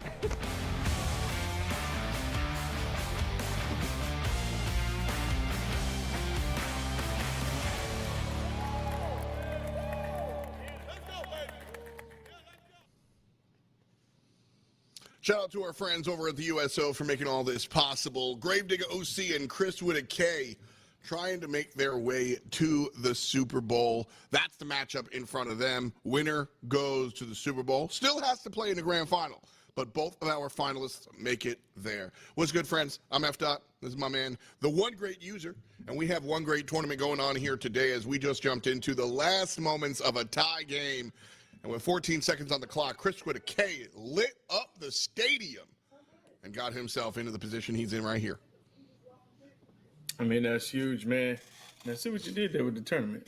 See what you did there. And so now we're going to see how Gravedigger came out with the Jets, and he put up a light show. I'm talking about offensive points. It was very explosive. Him and Aaron Rodgers, it was cooking it up. Now, the question is, Chris with the K, can he have the defense for it? We're going to see. It should be a fun one. Defense has been a really big factor in some of here today, but we have more football to be played. Our next matchup on the way. Say hello to your players. I'm L2 Cedric Young from United States Navy, from Norfolk, Virginia, on the best damn ship in the Navy, USS Dwight D. Eisenhower. Staff Sergeant Leo Jones, Air Force, Nellis Air Force Base. And there it is. So should be fun. More presentation. Like I said, we got people from all branches here. Not the Space Force. Not the Space Force just yet. We'll get there. We'll get there. If you are a young Madden player in the Space Force, get involved. I want to see the Space Force up here next time. Yeah, the Space Force, man. Yeah, and tell us what you're doing out there. Who you fighting? Huh? Who you fighting out there, the Space Force? Yeah. You just tell us the Space Force out here getting ready to fight Martians. Yeah. I mean, because, obviously you're out there. Tell me what's going on. Who you fighting? Where you training at? You know what I'm saying? Tell it to me. You know what I'm saying? Are you in the pool? Are you in the studio? Tell me what's going on. I'm just trying to figure out who you fighting. Satellites and stuff. They're not trying to fight Xenu. Yeah, I'm trying to. Is Thanos on the way that we need to know about? Is Frieza coming in from Planet Namek? Talk to me. What's going on, huh? That's, you know what? That's a legitimate. I am worried about Gohan and Frieza coming on through. That is something I am concerned about. I need to call my congressman and tell them to get Planet Namek on the list. I'm trying to figure out what the Space Force is. Who are we protecting? You know what I'm saying? Like how does that work? You know what I'm saying? It does. Listen, and when we create the Space Force, do all the nations unite and it's all a global Space Force, or is it like I got this area local? It's kind of like Men in Black Doc says, It's like Will Smith. Yeah. Will Smith. How do we Will know Smith what and Tommy area Lee Jones is the entire Space Force. Yeah, man. I'm trying to figure out. We're civvies up here having some fun, but real talk, the Space Force they do like satellites and stuff. That's what they're doing. I'm guessing. I'm sure. Yeah.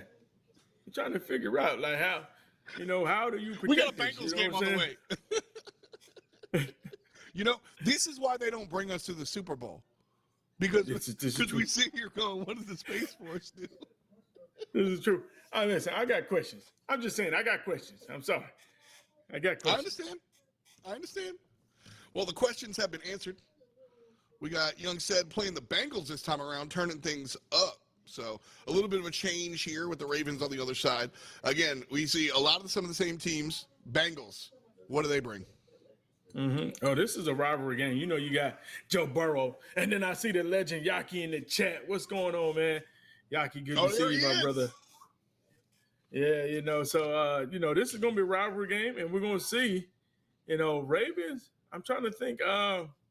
Okay, so I'm not sure. Yeah, I'm not sure who exactly suiting up right now, but first time we're gonna see the Bengals today, and can they get it done? I mean, obviously with Joe Burrow, you're expecting to see a lot of pocket passing, no scrambling. So we'll see.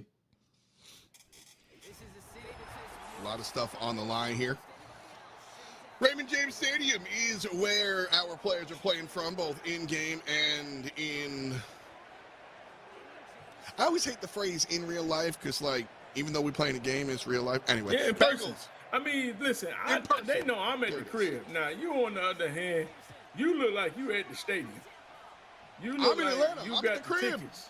No, I want the tickets. I'm at home. Bro, I'm vibing. That's my living room right there. What are you talking about? I cook eggs right in my kitchen. Telling me I'm at the stadium. Where that catering at if I'm at the stadium? Beer me, pretzel me, right now, dog. I'm in Atlanta. I'm zone 6. I'm right here. I ain't going. Give me their tickets. Yeah, man. Bro, man, the building. What up, bro? Joe Burrow, Lamar Jackson. That is our matchup here. Lamar Jackson, very, very successful today. Honestly, I mean, same type of analysis you're going to hear on daytime sports talk as you're going to hear on this Madden broadcast. Lamar Jackson, powerful option. You can pass the ball. You can run the ball to yourself. You can hand off the ball. We've seen Lamar Jackson run up mid, run left, right, pass left, right, hand off left, right, mid. So definitely a lot of different options when you play with LJ here. And there's King Henry. That's what I was talking about. He's in the fullback position. Is he? Are some of these plays fullback plays for him? I mean, that was an eye for him close, and he was at the tailback position. But I see. Okay, yeah, he's a little closer. But yeah, they do have some formation where he's automatically, put in fullback, or a package where you can shift him and put him in there. Well, Henry, and honestly, that's probably another reason why we see a lot of Ravens, why we see a lot of Raven representation here in our tournaments, because like we said, Lamar Jackson, a very dynamic type quarterback, can do there's a lot of different options. He does a lot of things well, and since he does a lot of things going on, and same thing with Henry, with him being such a large running back, he has a lot of options, can be a quick, fast running back on the outside, or he can just put his shoulder down like it's 1992 and run up the middle and get that done as well. So a lot of different options when you're playing on this PBM team. So yeah, I like the look. And these rosters are updated. So, the Ravens are one of the best teams in the NFL right now. I know a lot of people are hollering about Detroit. Yeah, man, okay, you guys are doing good this year. Pump your brakes. Kansas City is still undefeated. And, the Ravens, they're playing solid this year. Lamar's on an MVP type run. So, you understand why these guys are using it. He's so dynamic, his speed in the game. And then you have Henry, man, he's having an MVP type of year as well. So, you understand why people are using the Ravens and Regs. Absolutely. Nobody likes Detroit, though, right? Ain't nobody playing the Lions, right? I mean, they're good, but nobody likes them because, it's I don't even really believe Detroit fans are Detroit fans. Y'all been trashed for so long, there's no way you're going to tell us you just sat there and rolled. You know what I'm saying? I'm talking about it's women that don't ride with their man that doing life bids the way y'all ride for the Detroit Lions. Like, come on, man. Stop it. Stop it. There's no way you still a Detroit Lions fan. Stop it, man. You know what I'm saying? Let's cut it out. As sports fans, part of our blood. Could have been a boot. As sports fans, part of our blood is to be unrealistic. I mean, the Cubs baseball team, Chicago's baseball team, they won recently, but before that, the last time they won was like 1918, and I'm not kidding. And there was still Cubs fans out there. They hadn't won since the Ottoman Empire existed, and there were still Cubs fans out there. So they're not Cubs fans, man. They listen. I don't believe once you're talking about 2015 and 20 years, man. It's no way you're still loyal to that team. And I'm talking about being trash. It's one thing if you're making playoffs and you maybe get to the Super Bowl and lose. I'm talking about they're not even making playoff runs. So it's like, come on, I don't believe that. I don't know, man. Listen, I live in Atlanta now, but I'm Queens. I'm a Queens baby, and I'm born in '89, so that's after the Mets won. I ain't seen no Mets victories. Like the Mets aren't doing it, but I still wear my Mets hat. Like, come on, man. You gotta rep Queen. You gotta rep where you're from. I mean, listen, we're gonna be serious here. We're gonna be serious here. You know what I'm saying? That's like saying it's people that ain't even loyal to their significant other doing, 5-year bids. You want me to believe. You want me to believe that these people, these are the people that you see that have two teams. You know what I'm saying? They run into the right person. Oh, yeah, I'm from Detroit. What up, though? Yeah, the Lions. But guess what? As soon as Detroit is losing, man, the Chiefs was always my team. Patrick Mahomes, that's a bad boy. They got two teams, you know three what I'm saying? girlfriends. Is that what you're saying? Yeah, exactly.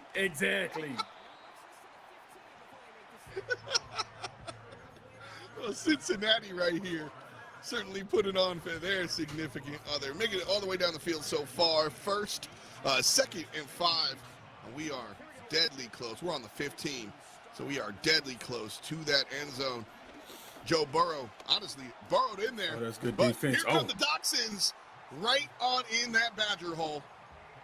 And Joe Burrow falls on down. 3rd and 5. Not the worst hit you can see on the quarterback. Still in this one and totally tossable. Oh, nice play. Good pocket. Way to sit there and deliver strike up under pressure. Yaki, but the Panthers, we ain't been sorry for too long. We was just in the Super Bowl with Cam now. You know what I'm saying? Like, we still remember that. I'm talking about these teams that ain't. The Lions have never been good. I'm 39 years old. They've never been good. Yaki, you know what I'm saying? Yaki hitting with the millennial. Just reminding you, that was 10 years ago. I know, but has it been 10 years since Cam been in the ship? I don't believe that. I believe those numbers are fake. He a whole commentator. He's doing our job now. Like, oh my God, it's been 10 years. Time flies by so fast. What is Gary Vee talking about? I mean, listen, Cam Newton's still out there. Panthers legacy, big hats and stuff, right? Yeah. Shout out to Ace Boogie, man, the one and only. 3rd and goal. Not a great spot here for the Bengals. Cincinnati in some trouble.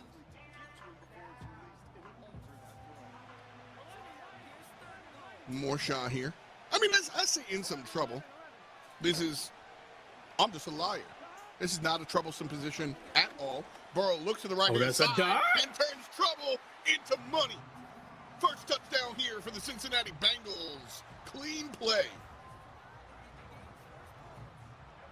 And I think that was trying to figure out who that was scored. Was that El Money? Was that El Money or that was Young Said? I tried to read their body language, but neither one of these guys, kind of gave me the. Dude, I was doing the same. I was doing the same. Usually, our players have been a little bit more animated. Yeah. Last year, we saw, I will say, last year was my first year doing this tournament, back a second year with you. Thanks, by the way, to the USO for having me, as always. Shout out to the NFL as well. But I expected a lot more in-person trash talk from these military Madden boys. And everybody's kind of nice to each other, which is good to see. It's good to see everybody being nice, but I want to see some nonsense talking, so that's what I'm asking for. I'm just saying, Young Said is on the Cincinnati Sticks, so he's in the lead right here. But I want to see him get mad. Like, I don't even need to see the celebration. I need to see the letdown. That's what I'm looking for. Ooh. And the crowd goes silent. El Money. You go big 3rd and 10. Big 3rd and 10, El Money. You said, Young Said is the Bengals, El Money is the Ravens? Yeah. Okay.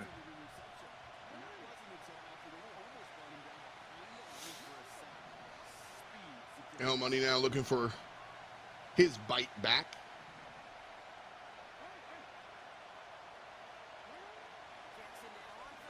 A lot of different options for Lamar. Not a lot of time, though, and that's 2 in a row, homie. 4th and 17. Baltimore's got to be doing something here because El Money has been sleeping on the sticks. And as a result, we're going to see the kick. And it's Bengals ball one more time.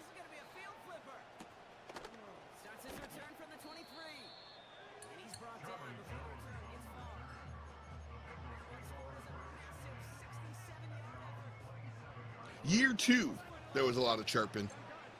Yaki was there, so they bring Yaki to Raymond James Stadium. but not user and F dot. All right. Nice toss here. Actually, man. A really nice toss here. Looking like Derek Jeter in 1999. Beautiful jump toss. And just like Big that. catch right there.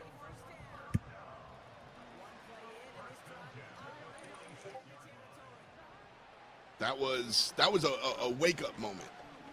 And as far as I'm concerned, Cedric Young, he is awake. He is wide open. That iPhone been going off. El Money, on the other hand, he sleep. Yeah, you know, right there, Young said we talked about his game, you know how he approaches. And now you see he's in that lower bracket now, and he seems to be more locked in, more focused, more efficient on his play call.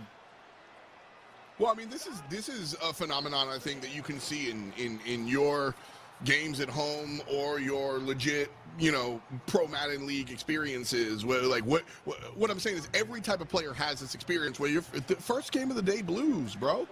Like it does take a minute to lock in. Not just physically, like getting your fingers, like when we compare this to traditional physical sports, like there is some dexterity warming up, this, that, and a third. Like you can do some hand calisthenics, I guess, sure. But really, it's that competitive lock-in. It's that like I call it like the white noise. You know, you get this noise isolating sound just in your brain. Oh my goodness! And that's like a big deal. Oh no. We'll fix this in a moment. But that's a really big deal that I noticed. And, like, I cover a whole bunch of different games in the esports space. I cover some traditional sports as well. And, like, talking to NBA players, talking to Call of Duty League players, talking to Brawl Stars players, talking to Madden players, all of them have this, like, moment where they just mentally lock in. They go, like, they lean forward, like something happens to you. Mm-hmm. After they go that from first right or here second to right game. here. And So, you know, when they lean up right here, it's serious. Yep. It's that shrimp mode. You sort of turn into a little bit of a shrimp. Yeah. That's really Absolutely got to lock in. Yep. Absolutely got to lock in. We got the replay coming up right here. Seeing what's going on here. Young said and El Money, like I said, have been giving us a good game, but, you know, sort of Wayne Gretzky and his brother they hold the record for most hockey goals by a brother group, you know? Wayne Gretzky's brother has 2 hockey goals in total. Okay, that's a new So stat. that's kind of how I feel about Young Said and El Money bringing us the good show. Young Said's bringing us the show. And El Money's here. Like, much love to Leo Jones. Much love, my man. We love everybody. Like, real talk, the USO, this is all friends and family, but this is also the military, and I got to call it how I call it. And El Money seems to be, put it this way, he ain't holding the money. Young said, in position. And just like that, that's going to be the extra point on that replay. We're getting things set up on the back end for sure, but 7 above none for Baltimore at the moment. Can we get a look at the bracket real quick as we take a brief reprieve from this game? I want to zoom out and kind of show what's going on with the rest of the tournament because it's a double elimination tournament here. 8 finalists. If you're just joining us, first of all, where the hell you been? Second of all, welcome. We've got 8 different players, 3 different regions. Europe represented, Indo-Pacific represented, America represented, 4 different branches of the military represented as well. They all got through some big tournament to find themselves here.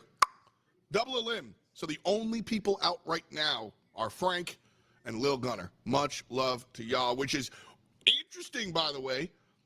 Lil Gunner 02 was here last year and knocked out in the earliest rounds of the tournament. Killer Mike, also here last year and on the bottom side. You did bring up the same thing happened to him last time. But these are our finalists that we got a chance to see. Like we said, much love to Francisco Colon as they step out and Eric Ruiz as they step out. Our remaining 6 players here. I will say Chris Houchins again because of the first 10 minutes of the broadcast, I just said his name incorrect. So it's Chris Houchins. So great stuff as we got a couple of different people returning, making some noise. What'd you say, user? I missed that. I'm over here making breakfast orders, man. I'm over here making breakfast orders while wait. Yes, exactly what I just ordered. Waffle House all-star special. I said, now listen, I want that blueberry waffle light, toast, no butter, bacon, hold the weight, egg scrambled with cheese, and don't burn my waffle. Don't you dare burn my waffle. I want smothered, covered, and chunked, maybe some peppers. That's what I want, baby. Sir. Yeah, Yes, you spent some time in the South when you can speak that language. For my Yankee friends, I'm from New York originally, shut up. For my friends above the Mason-Dixon line, this is the Waffle House language. And y'all gotta You learn already know. if you come to our neighborhood. Absolutely. Yaki does bring up a good point, though. No butter. Who hurt you? So that is a good question. We got some updates on our game backstage, by the way. Some tech issues, so we are jumping into it. We're going to be jumping into it after halftime, but we restarted it. So same score as it was at the half, and we're going to be jumping in here in the third quarter once we get everything all set. I think that's fair. Sometimes things happen legitimately, digital or traditional. Like these games, you get rained out or whatnot. At the end of the day, I'll be honest. Looked a little one-sided. Here we go, hopping into it, Yaki. But look, man, yes, no butter on the toast, man. Full restart. My B. Full restart. God. And just like that, a full restart. L Money still holding that L. Young said coming up with a first 6. And here it is. Bang, puts it in. 7 above all. Love to see it. So, there's a little wonkiness going on back here. We're going to play 2 quarters and we'll let y'all know. For now, watch football. It essentially is tied up, so not a big deal. I'll stand up for my squad. Listen, Doc and the boys backstage are good at what they do. They're not perfect, but it wasn't their bad this time. Blame the internet. Sometimes it rains, and sometimes we pour. So Henry, good defense, good gap shooter. As the Ravens making a play here, trying to make a play is probably the better way to say that one.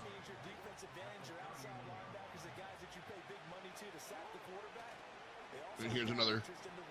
No, Lamar does not go for the run play. Instead, tosses it to the left-hand side after coming way back in the pocket and does confirm that first down. Very strong play there from the Baltimore Ravens, and a necessary play as well, as they have not been successful up until this point. They have not looked very good up until this point. I've been having fun with it, but legitimately, they are the worst team on the field of these 2 squads. So Lamar Jackson getting sniffed out here. Defense is a little lazy. Run, Lamar, and that's another first down. What? What are sleeping? Cincinnati allowing some breathing room here. And this time it's an actual handoff. Henry does get shoved out of the way. A gainage of 1 yard, so technically not a failure. 2nd and 9 here at the 40. We'll see another shot here. I don't expect the handoff we've seen it a number of times, and instead it's the fake handoff to condition the opponent. Lamar Jackson off to the races, slides on down. 2 first downs in a row for the quarterback. And the old QB have to do something with that Lamar Jackson, man. Him getting out of the pocket, scrambling. You're trying to respect the play action, respect the backside post and the crossover underneath, but you still got to keep your eyes on Lamar Jackson. The options have been huge here. Lamar Jackson, basically, he goes for the run, and then once L Money adapts and goes, okay, we've got to stop the quarterback run, he goes and he pressures the quarterback, and then the quarterback makes the pass anyway. Ain't no problem. Occasionally we see the Henry handoff, which is working much better here. At the gainage of 9 yards, 2nd and 1. I was just about to say, user, that Henry has not been successful this game. These handoff plays have not been successful. That one right there essentially earns them a first down. That one, well, doesn't. That's how they normally be going this turn. He's the workhorse. He's the workhorse. And right here, big 3rd and 1. Can he come up and stop Henry once again?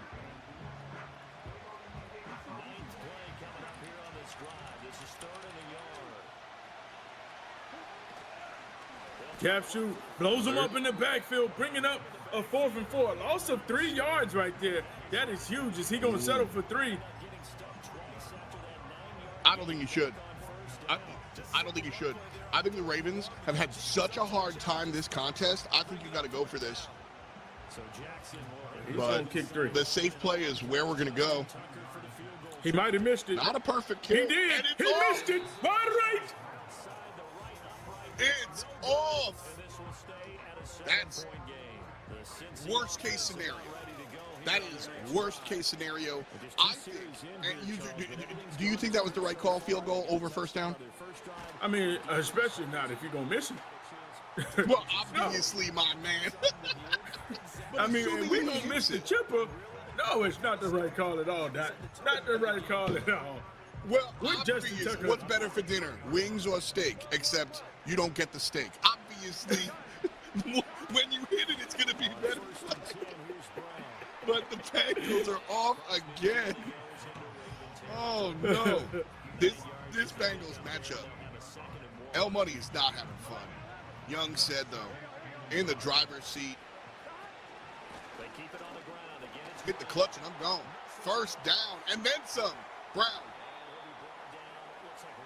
hits him with the nonsense on the first go. Can't find the second one. So again, just over a minute of play in the first quarter, and Cincinnati has been dominating this one. But El Money has been dominating himself to a certain extent. Misses the close range field goal to keep himself scoreless. And Joe Burrow has to throw it away here. Strong defense on the Baltimore side this time at least. And that's good defense right there. You know, had everything in front of him. El Money trying to come up with a stop right here.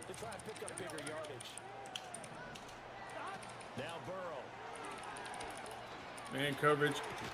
Oh, good user. Oh, I thought he was going to come down with that. Big 30-10. I mean, and El Money playing some good defense with that man coverage right now.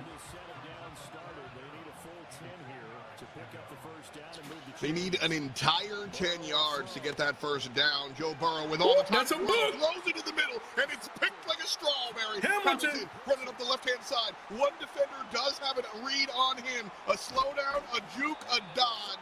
And here comes the rest of the mob. A gainage of a gorillion yards.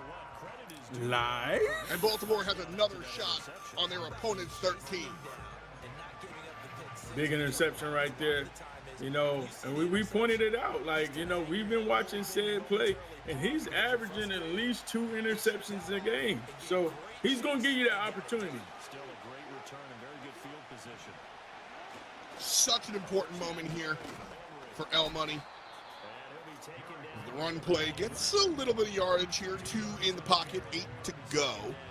But El Money, I mean, like, Youngset has been playing well and earned that first touchdown. And then El Money gave up the ghost in that situation. Oh, baby. Able to get sticky with Lamar and walks into the end zone to tie this ball game up. That's what El Money needed right there.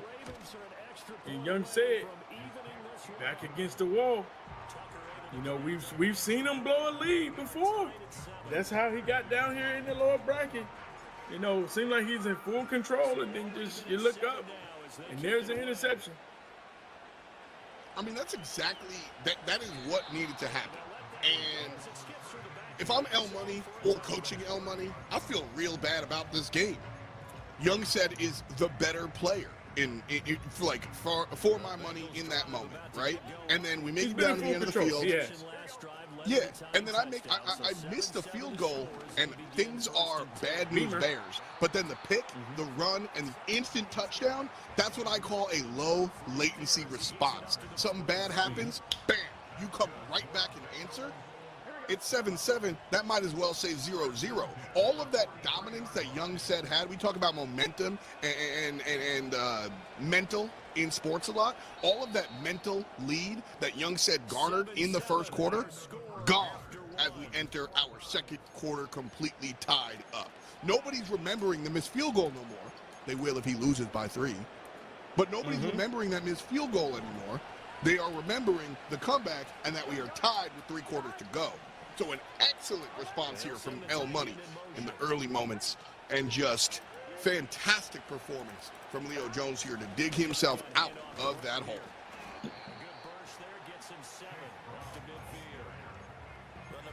Here we go, man. My guy Doc touched right on it, man. This game being mental, 90% of it being mental. You have to be able to win the chess match in your head before you can actually prove it on the physical field. Uh-oh, nice play. Brown going to the house, handoff straight up the gut.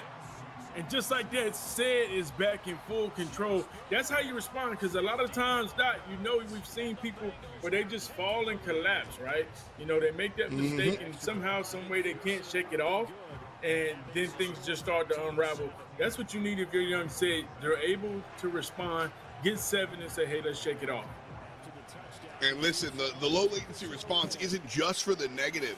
That is Young Said going, all right, El Money, you have deleted my momentum. You took the giant play that I made before, and you've equalized it. Well, what if I make a giant play again? Young Said comes out here, makes it rain, 14 above 7. Fantastic performance out of Young Said. But El Money, basically what we get a chance to see, which one was the fluke? Is El Money the guy who makes the interception and the long run downfield, and the missed field goal is just a who's that man? Or is the missed field goal who El Money is, and he got a little lucky on the return? That's good defense. Everything covered right there, bringing up a big 3rd and 7.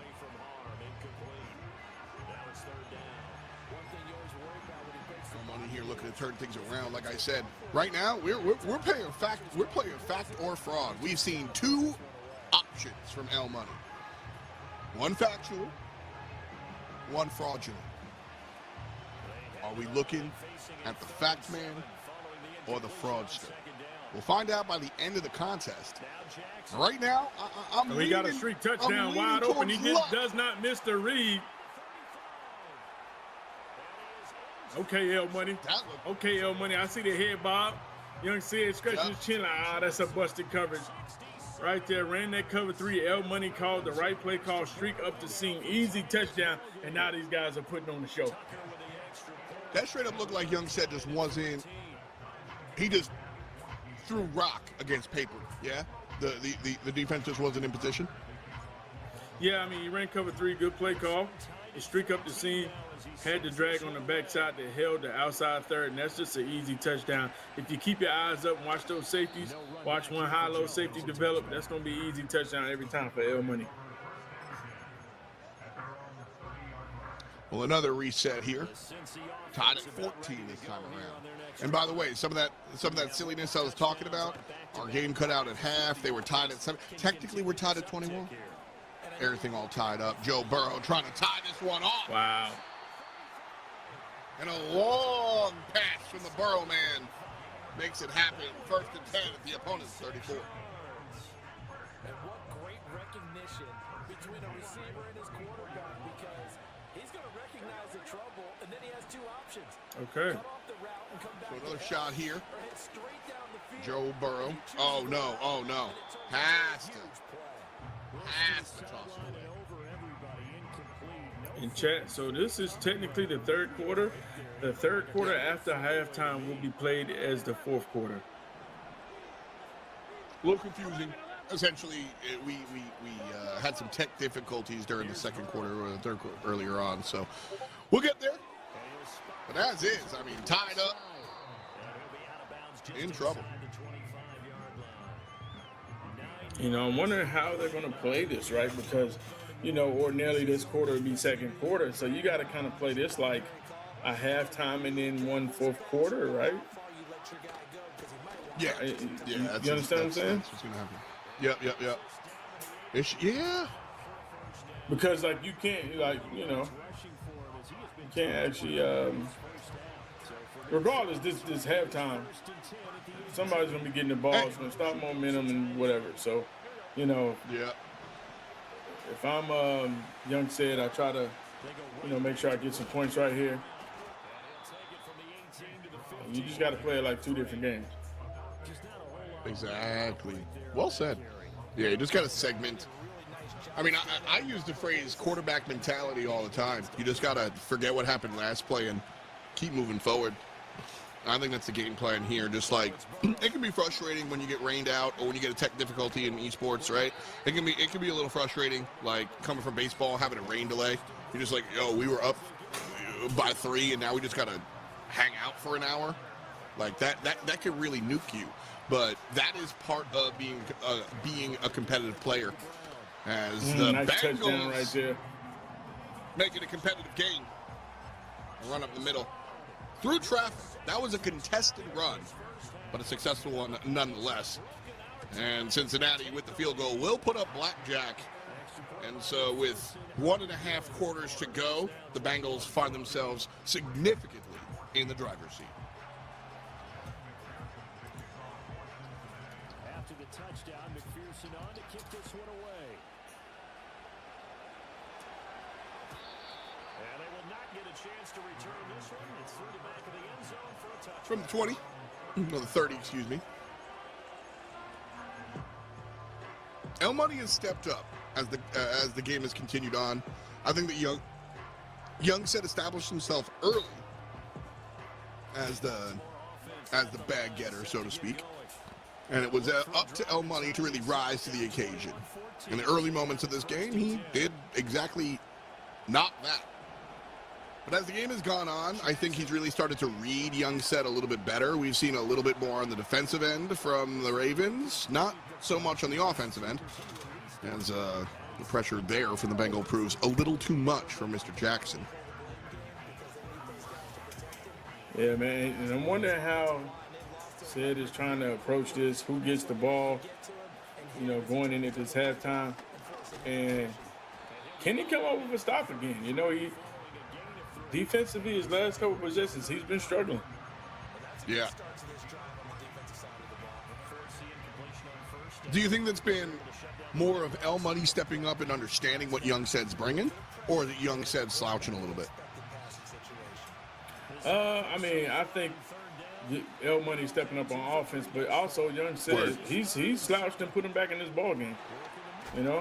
Plays like that weren't dropping for El Money earlier on. Like, I think that El Money has stepped up just a little bit. Is it enough though to bring the W? That's the question here for Baltimore and their fans, for El Money and his fans at home.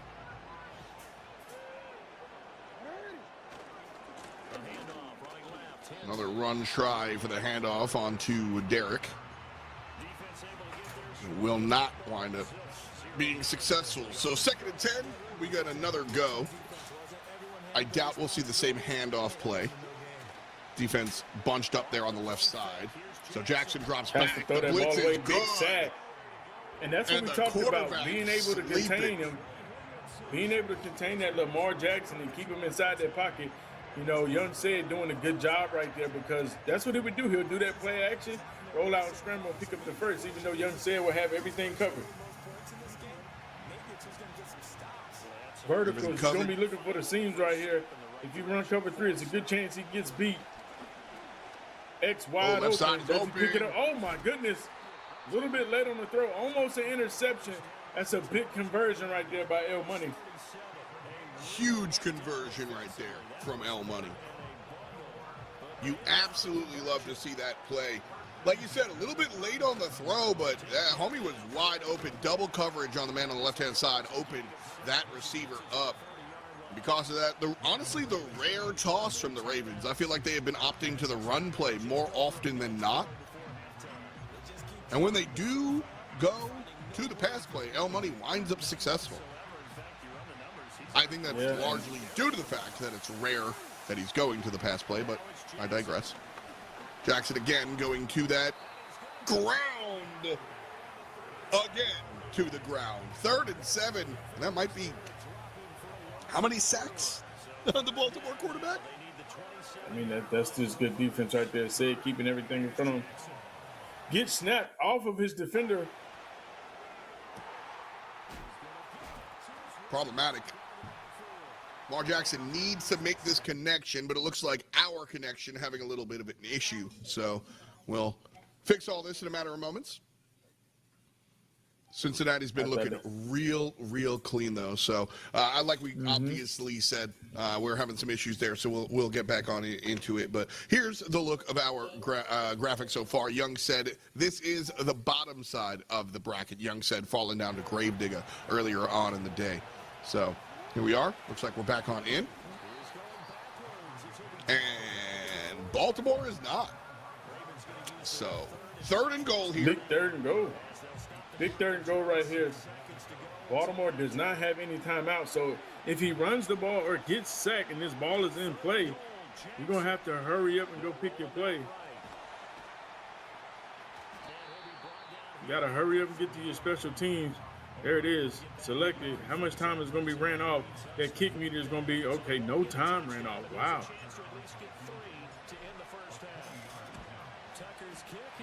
This one goes.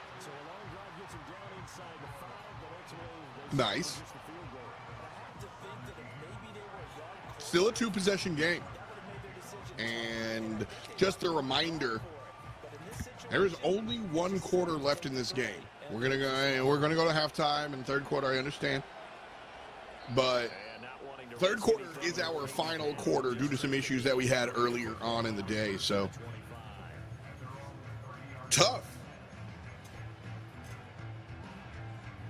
Actually, I do want to confirm real quick the score continuation from our first shot. How's the scoring going to go? Because there was a score earlier, right? So we've got 21-17 at the moment, but our first quarter of the game had some scoring, and I think we're just going to add that on top. So we'll cross that bridge when we come to it. Right now, the kick from the Cincinnati Bengals in our final quarter of play. So Baltimore goes ahead, and we'll start things off at the 30. The Bengals had 7, and Baltimore did not. And so as a result, Cincinnati are basically, it's 28 at the moment. To Baltimore's not 28. So a 2-possession game, perhaps a 3-possession game. Honestly, it's a lot of math to say it's a lot to a little. That's a book. And that is a big deal. Oh, he going to the house. The run, all the way good. Touchdown, Cincinnati. And even so more. So is it 35-17? What's that? Is the score actually 35-17? Yes. I think it's 35-20. But, I mean, what's the difference, bro? Much love to L Money. I apologize, my man. A little disrespect is on my part. Yeah, it's all good.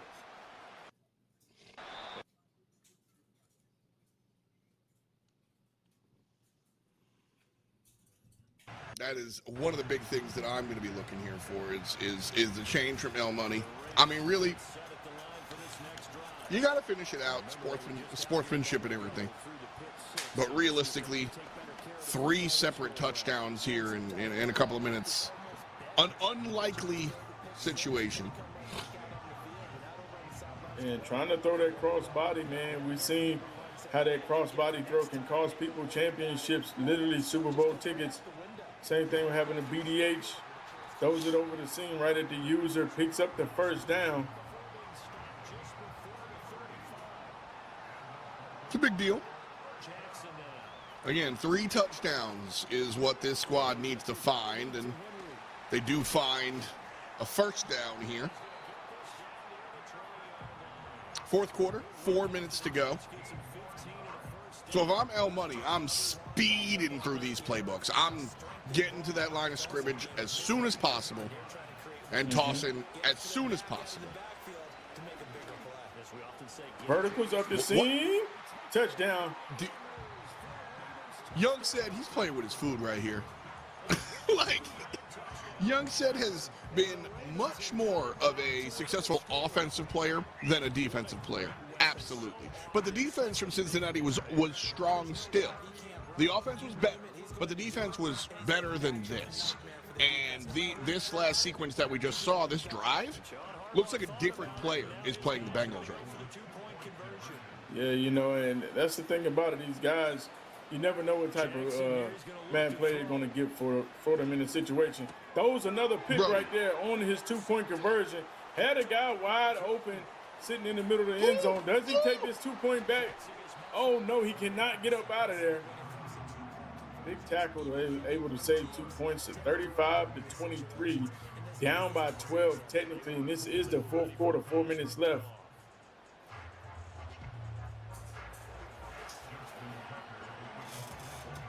We were talking about the 2-point conversion a little bit earlier, and when you're down the competition by way of a 2PC, like, you go for it early.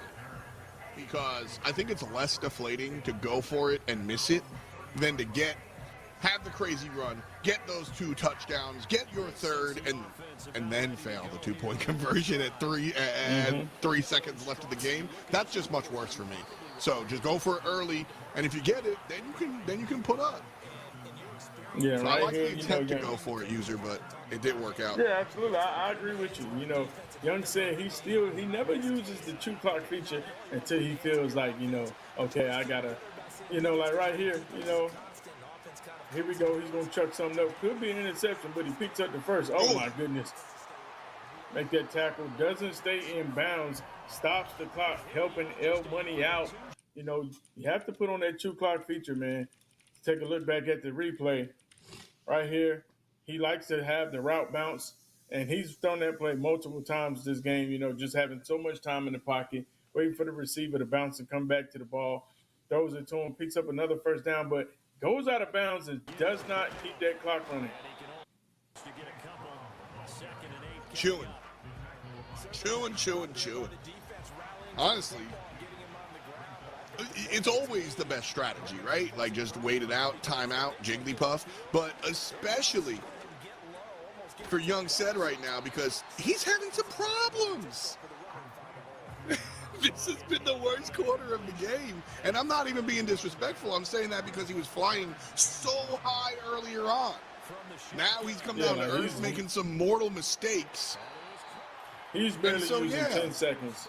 He's barely using 10 seconds on this play call. And the wild thing is that L Money just burned his timeouts. I wouldn't even burn his timeouts. The way he's playing offense, I'm like, go ahead. Yeah. If I'm Young Said, I'm trying to play as little football as possible right now. Like, that's a touchdown, and that's great. Honestly, I'll take the touchdown. That's probably going to be the game ender right there for the Cincinnati Bengals. Youngstead stays alive.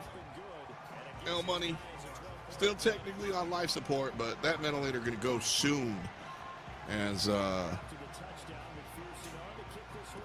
L Money does have possession now, so we see how it goes.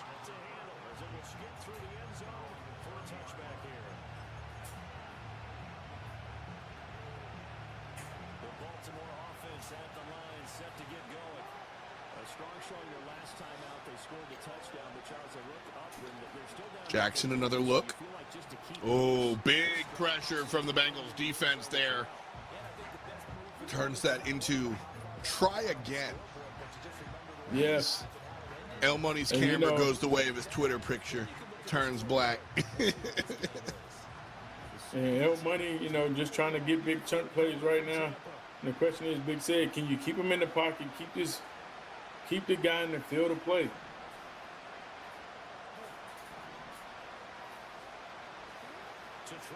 Another look downfield. Jackson looking all the way downfield. Couldn't see the players up close. Eats it again. 3rd and 17, and that's a long walk home. Quick update. Killer Mike is down 17 in the second half.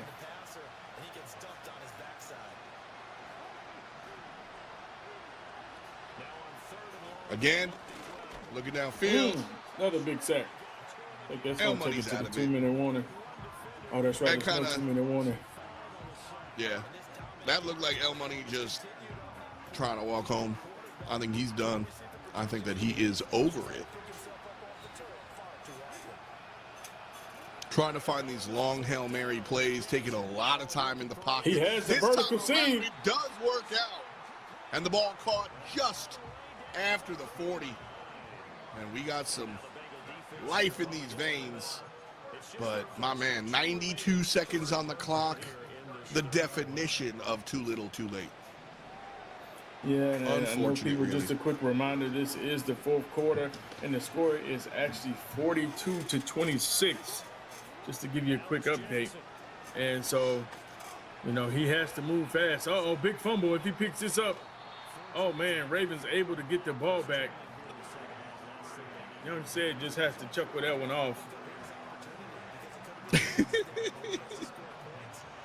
Win some, lose some. Jackson again looking for these long-range plays and just winds up walking. You know, what's funny is, El Money seems like physically in person, he seems still into it. But his team is certainly out of it. So Cincinnati wins this one. There's still time on the clock, but we got places to go.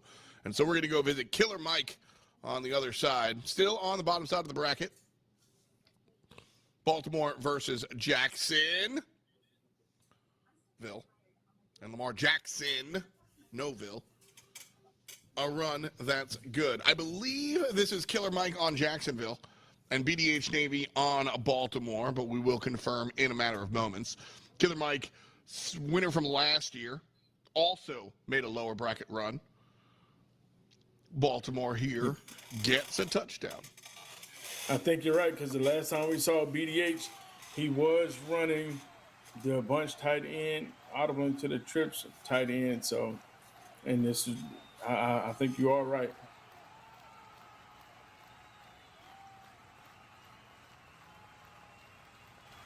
Where's he going to go?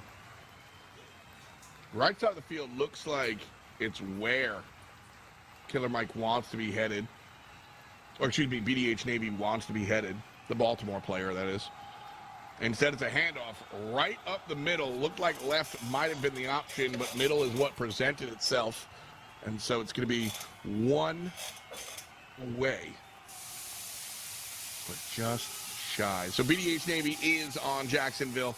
And Killer Mike is on that Baltimore. Confirmation. And a onside kick here.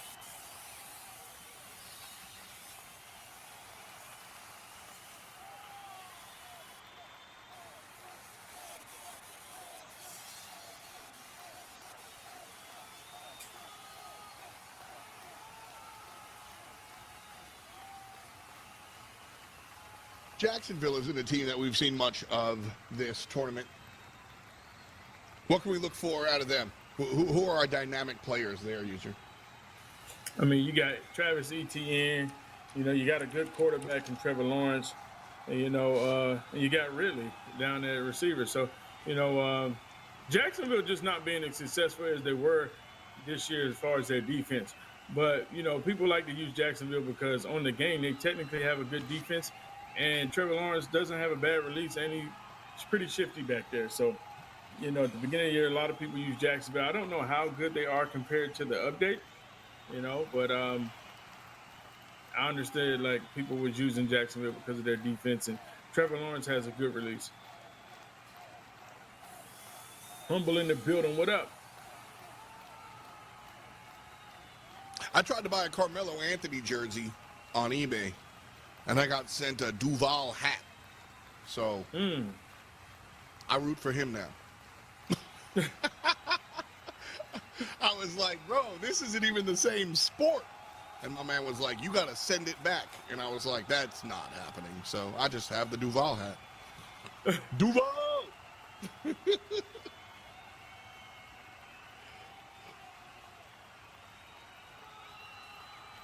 Jacksonville sitting pretty here, which, you know, I'm going to say surprised, which might be unfair to BDH Navy and his fans.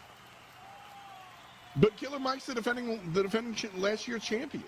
So, but I think we got confirmation that Killer Mike is Jacksonville and BDH is Baltimore. That's on me. Killer Mike is on Jacksonville and BDH Navy is on Baltimore. Now it makes a little bit more sense. I apologize, offense, you know, BDH, he's been running with Baltimore all day, and he's been running that bunch tight end offense. So, you know, you was right. You were right. You know what I'm saying? Educated guess and all that. Yeah, and Killer Mike, being a veteran, as you see, he's using that clock, making sure he's getting every second off, hiking it up under 10 seconds. My guy Young said needs to take notes. So much of the game is manipulation. Whether you're trying to manipulate your opponent into expecting the pass when you're doing the run, or you're trying to manipulate the clock to your advantage, you're trying to manipulate the camera to actually show the game, you're trying to manipulate a whole bunch of things when it comes to Madden, and like that's really what you're trying to find out. And so that it's not just about pressing the buttons, it's about that manipulation. Yeah, and absolutely, we figured it out. And that clock manipulation, look at it every single time. Like, this is kind of like 101. If you're coaching, if you're used to watching the NFL, etc., you watch that play clock come down to 1 second every single time. Oh, he's out of here. Every he's single tapping. time. Yeah, just done. BDH said, I've had a good time. No Super Bowl this year. And what's crazy, BDH was in a great position to beat Chris with a K. One game away from winning Super Bowl tickets. Now, that quick, he's out of here. So you got to realize those one mistake plays, they can cost you dearly. You could be sitting at home or you could be in New Orleans. You know, GG's in the chat for BDH, man. That's his final run. Wild. And that's the match we're going to go to next. We'll see that one in a little bit. But, I mean, this NFL fans, we talk strength of schedule a hell of a lot. More so than other sports because of how important our schedule can be. And I think this is a great example of SOS here for our players. BDH, if he had beaten Chris, if he had won on that top side bracket, easy peasy. See you in New Orleans. Call up Lil Wayne. But instead, he has to play against the defending champion from last year because he fell down on the top side. And that's a much harder schedule to burst on through. So he loses there. And like you said, he misses the Super Bowl as a result. That one's got to hurt because you sit there and you're like, I had this, and then they put me up against Jordan. What am I supposed to do?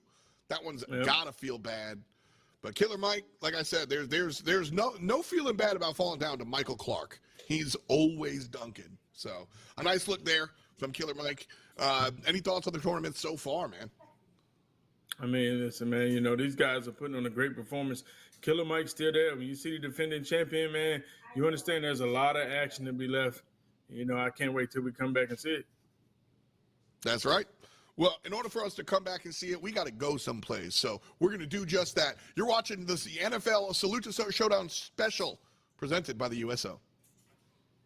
We're going to the Super Bowl!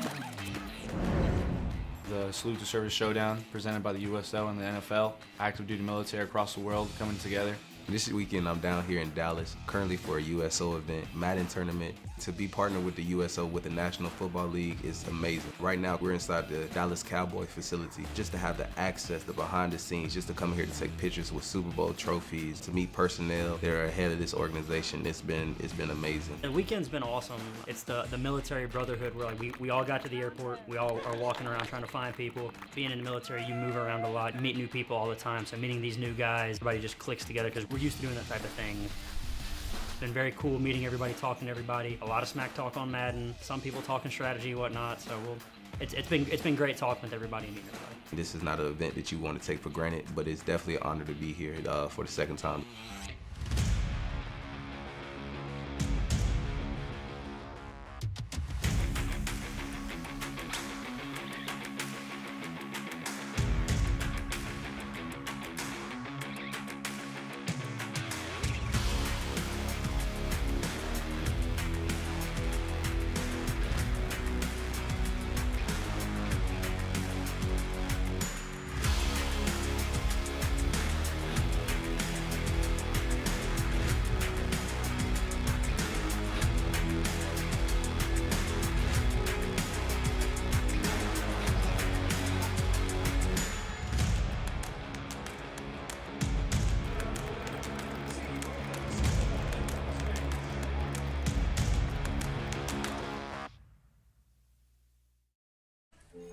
We're with Liam after his 4th military move.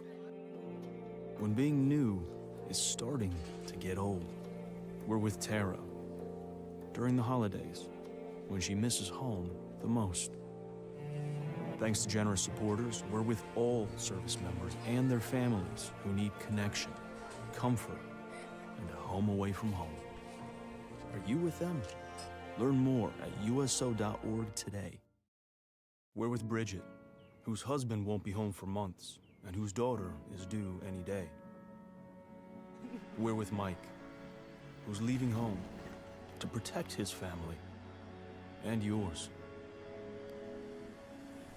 Thanks to your donations, we're with all service members and their families who need community, connection, and maybe a bit of magic. Are you with them? Learn more at USO.org today.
Today I'm excited to see the training facilities, see where the players get to practice, see behind the scenes of what we don't get to see every day.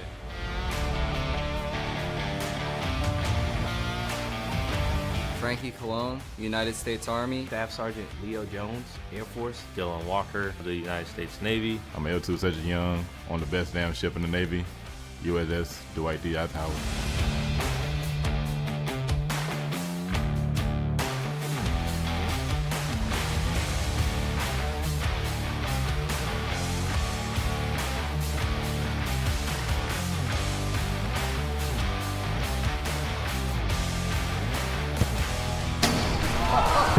It's 3 in a row. I just lost us a Super Bowl.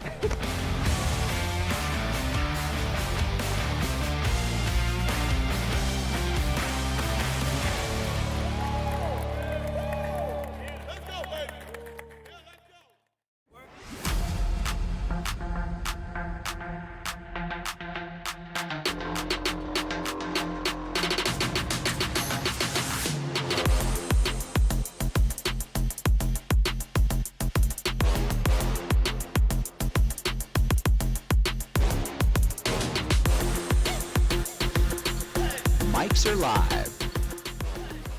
Hello, what's good, and welcome back to the USO NFL Salute to Service Showdown. It's been a fun day so far as we're entering our winners finals. 8 finalists have shown up, a couple have gone home, and we've got about 4 left in the competition. 2 of them will take home Super Bowl tickets. And so we've done a lot of waffling. Let's just get on into it. Our finalists for our winners finals coming at you. Yeah, man, you look at Chris right here, and the question is, it was given to him. Here they come. Now is he going to earn it? In 5. He's going to earn it. You 4, can taste it. 3, You're right there. You want to win 2, the championship. 1. E5, Chris Houchins, United States Navy, Pearl Harbor, Hawaii. 2nd Class Petty Officer of the United States Navy, Dylan Walker, Memphis, 3 Tennessee, seconds. Coronado, California. Here are And your there's our replays. winners finalists. Chris Houchins, Chris with a K, some of the most supportive fans that we've seen on our servers so far. And Gravedigger, I mean, he's just been coming out here, named after a monster truck, and he has plays to stand up to the name. So he's making it work. I actually went to see Gravedigger live this year, so yeah, you know the monster truck. Yeah. Definitely know about it. But you know, the thing about it, we're going to see if Chris with a K, if he can put on. I mean, because like we said, we thought he was going down to the lowest bracket, and then BDH ended up throwing that, you know, bad play, Here's that your BDH interception. Navy. And here you go. Yo. You know what I'm saying? And you see what I got? Oh, here? you got the toy. I see. Yeah, Gravedigger, and he's putting on right here, my man. Like, trust. I'm and we're a able to take a look fan. at some of these replays, man. You know, BDH has really put on out here today. He's played great ball. And, you know, if you ask me, who do I like to get these Super Bowl tickets in the grand finale, I'm not going to lie to you. I'm going Gravedigger because, you know, Chris, he has to show me. I thought he was out. He was laid flat on the mat. I'm talking about 1, 2, you know, and able to kick out and put himself in the finals right now. You know, the upper bracket finals, and you know you don't want to go to the bottom. Killer Mike, once again, he's been woke up. He's putting on dominant performance down there. I'll be surprised if Killer Mike isn't the one in the lower bracket to take those tickets, you know, for like the second or third year in a row. So right here, this is your best chance. You know, if you're Chris with a K, the fan favorite, you got to get the job done. You got to get the job done versus Gravedigger. I mean, you said it. You said it, buddy. Going down to that bottom bracket. Technically, this is double elimination. Technically, you have another shot if you lose this game. But they got a monster down there in that gauntlet. It does not feel like it. Yeah, like you know, you get an extra shot in the 3v3 tournament, but you got to play against Kobe and LeBron in the bottom bracket. That don't feel like an extra shot. It just doesn't feel like an extra shot. And as you mentioned, Killer Mike, he won the tournament last year, and he's gone to the finals, meaning gotten those Super Bowl tickets 3 years running, I think. And so as a result, this is routine. You're just in the way. So still, listen, sports is fun because the unpredictable happens sometimes. And somebody might get dropped down there, whether it's GD or Chris over here. One of them is going to fall down, and they might be able to take on Killer Mike. I'm not saying this guy is unfathomable, unwishable, unkillable, uneverythingable. He is a mortal man. But it is a tall task. And the Jets receiver not tall enough to catch that one. So a rough look there. To pull it down and turn into a runner. A little slow reaction, and he's able to actually pick up a pretty good. You know, I see Chris mixing his defense up a little bit, you know, and I kind of like it. Okay. What do you like about the defense switch up? What's he swapped up? I mean, it seems like he's trying to get into something like a 3-3. It seems like he's trying to have more intention on defense, not just random stuff. Roger that. Playing more specific to the game and the context. Nice little snag there. The man in motion. And Yaki, that was my response as well. Who's playing the Jets? What do they have? 2 wins this season? 3? Like, yeah, man. I mean, they did a whole lot there. They did a whole lot for nothing. Conklin right there. All right, Chris.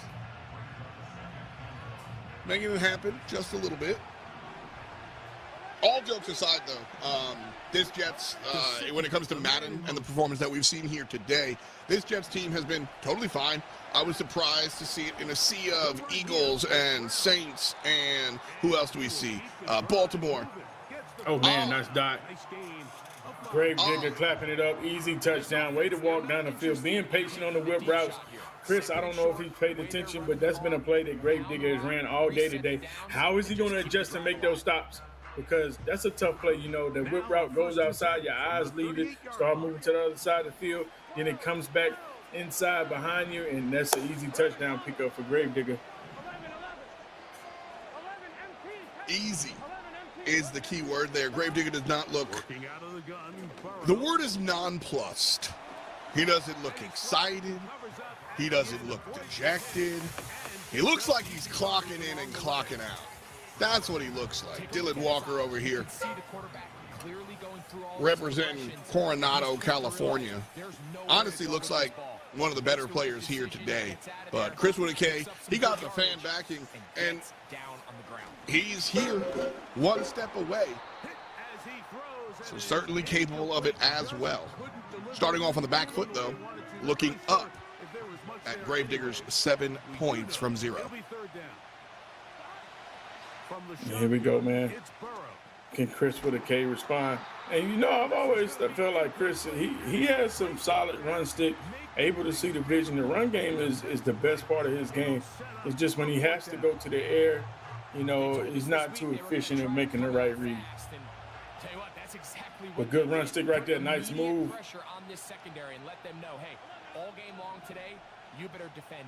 That's what I was noticing earlier from Chris with a K, is that I noticed that the mechanics were there.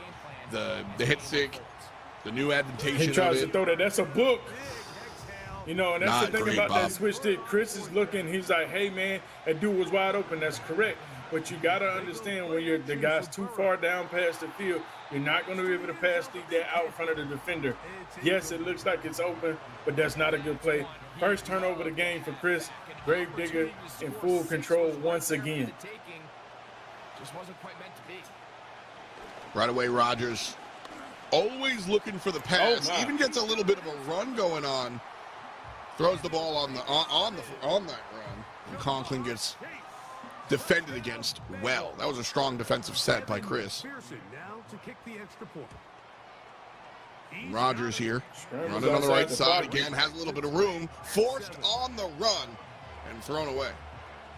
And, you know, Gravedigger doing a lot of movement around with Aaron Rodgers. He's not really a Lamar Jackson or a Jalen Hurts, but he's throwing a run. It's like you need to sit in the pocket and deliver a strike. Yep. Rodgers is that classic type quarterback. Just give him a line, let him stand, and toss the ball. He got to toss the ball to the right team, though. Here comes the fat man run. Bond makes it all the way to the 11. And Chris with a K gives it away, but takes it on back. And now finds himself in scoring position. Little over 90 seconds to go here in the first quarter. And my man, User, we got a game, my man. Yeah, here we go. Chris with a K right back in it. Can he get 7? Hands the ball off. And, you know, if I'm Gravedigger, I got to do whatever I can to commit to the run right here. I cannot let Chris with a K run the ball. He chooses to pass, that's fine. Play action. Does he go for it? Everything's covered. Has to throw this ball away.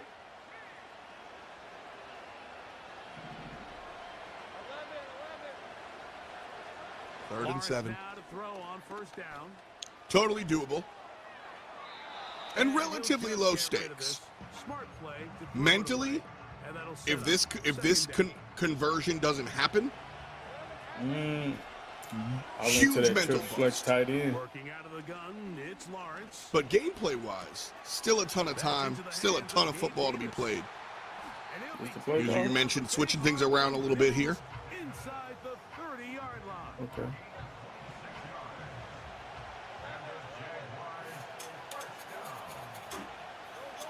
Toss to the right side, immediately knocked down. A lot of play calls, a lot of action going on there during the while we were sitting there on the line.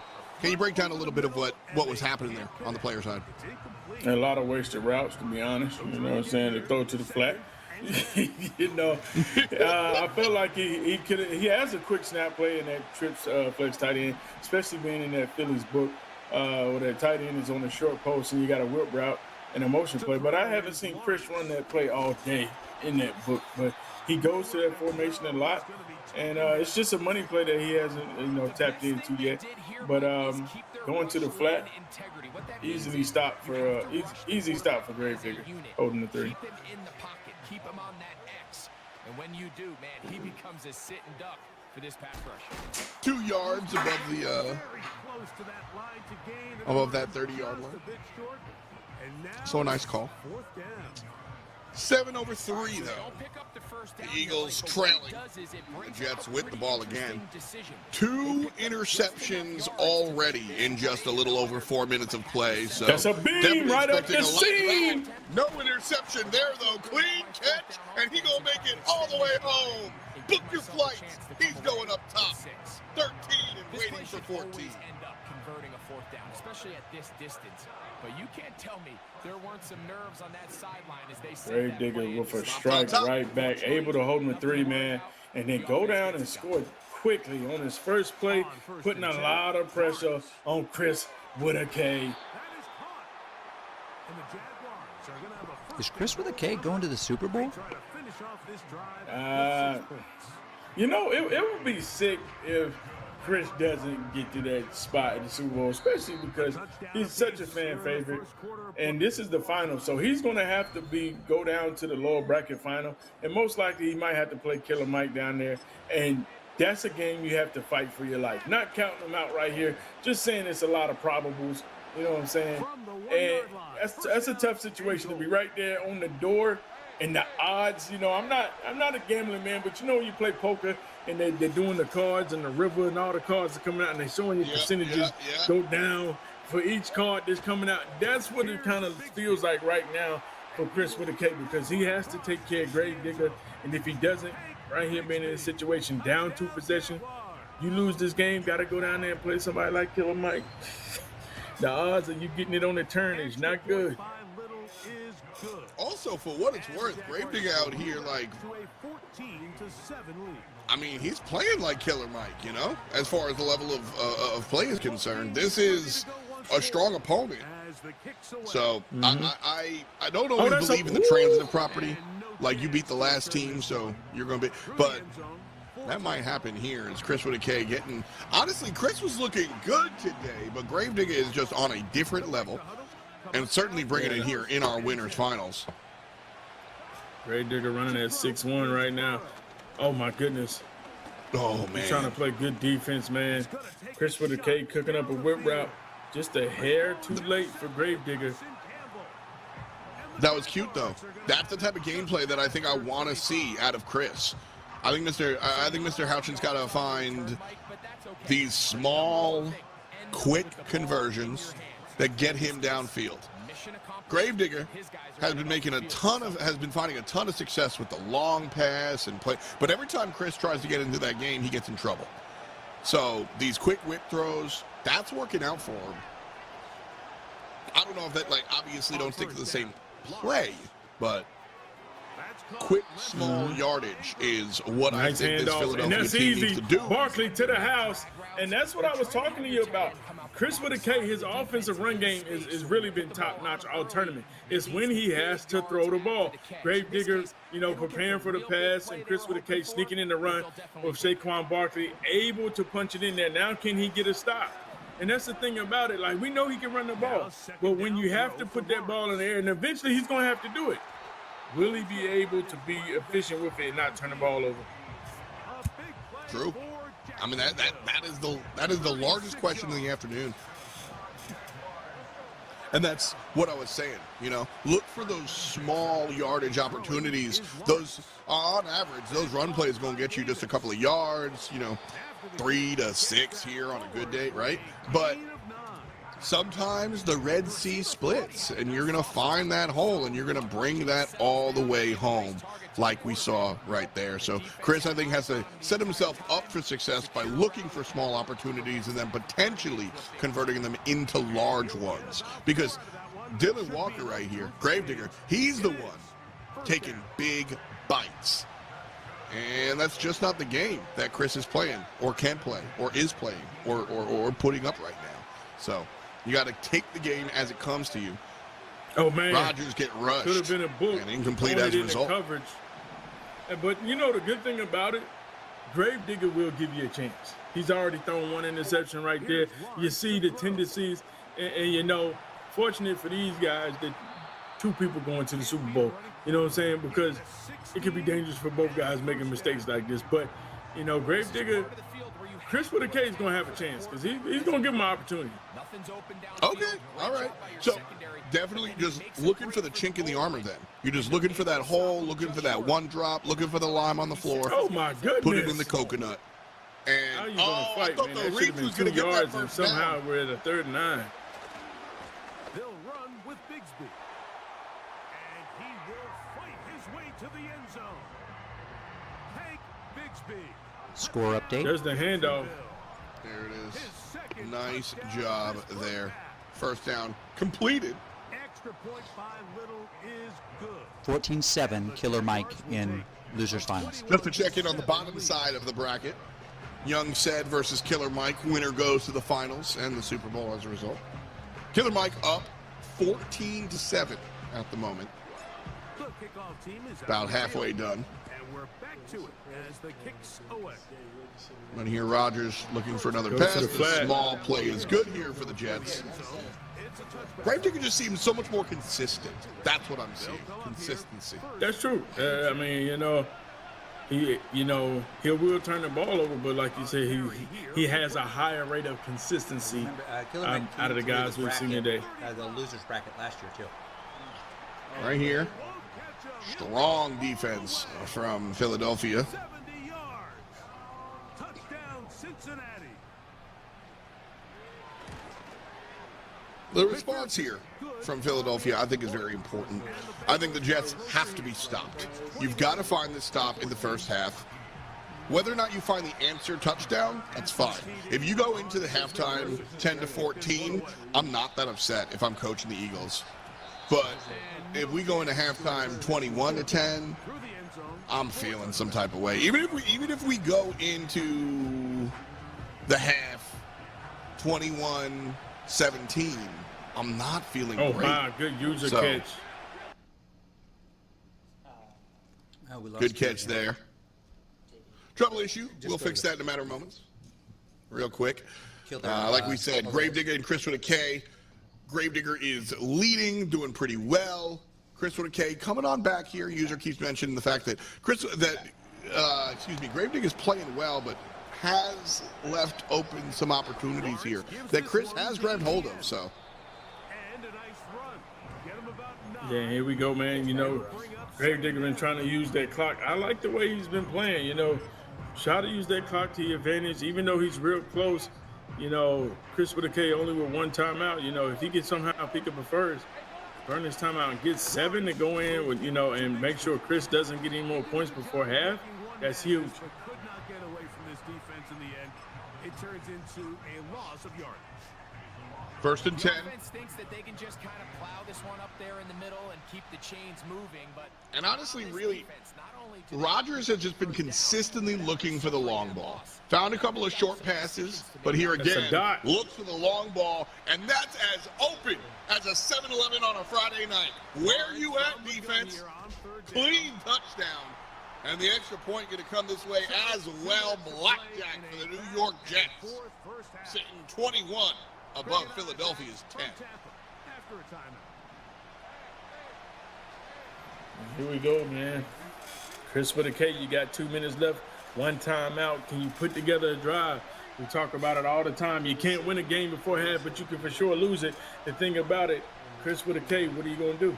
Because last time he was in this position, he turned the ball over. But luckily for him, BDH gave it back to him when it mattered with 14 seconds left. We'll see if we need another interception to make this one happen. Man, Hurts That's just immediately good on the coverage. run. Pressure so hard by the defense.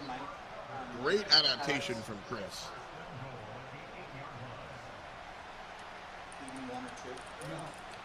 They'll run it here with ETN. Another run up mid. Caught this time. Saquon gets a couple of yards for his troubles, but not a whole lot.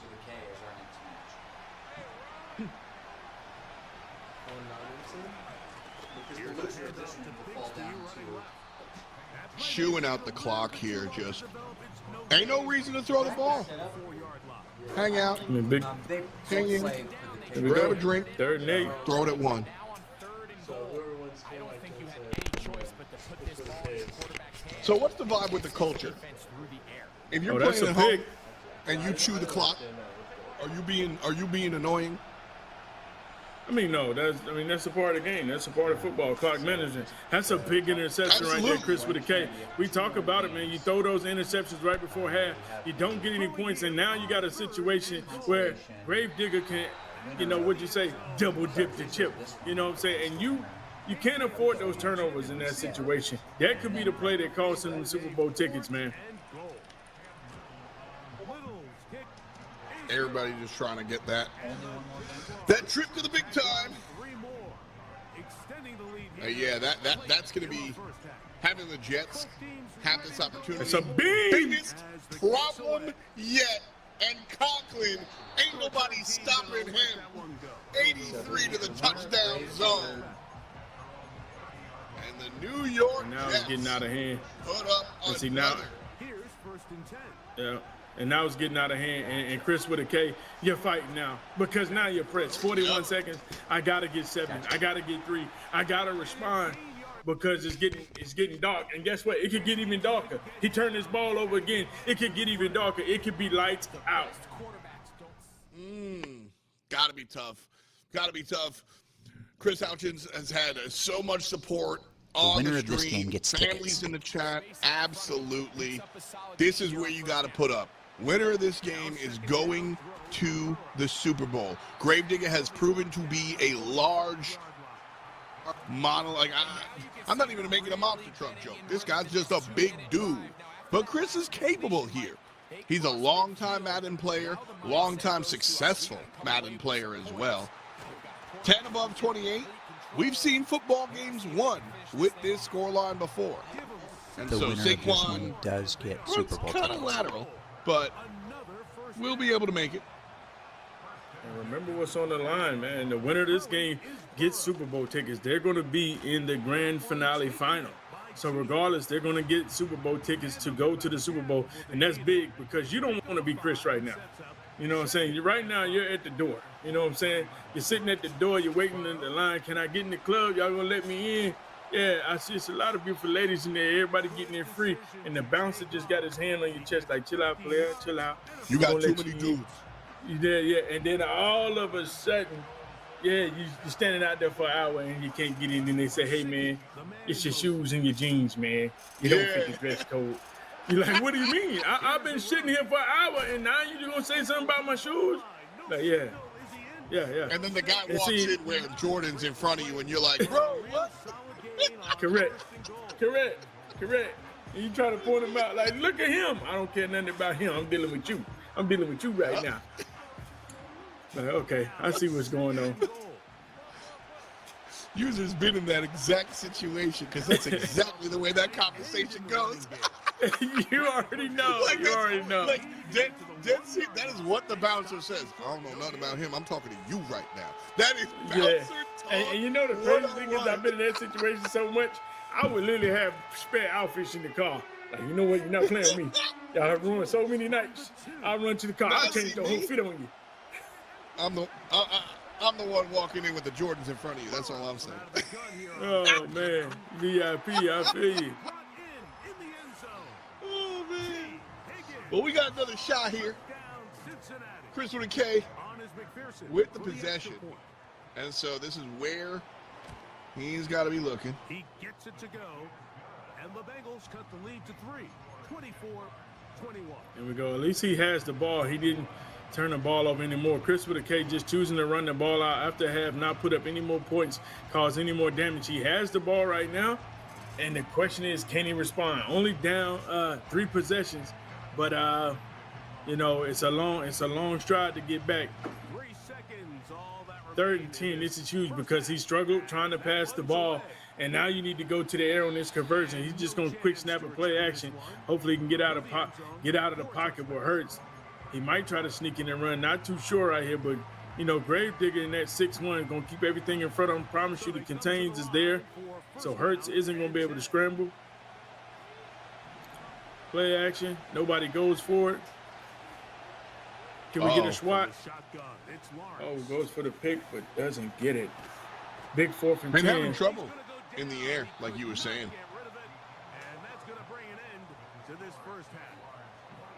This is huge right here. First half of the yeah, definitely huge. P.S.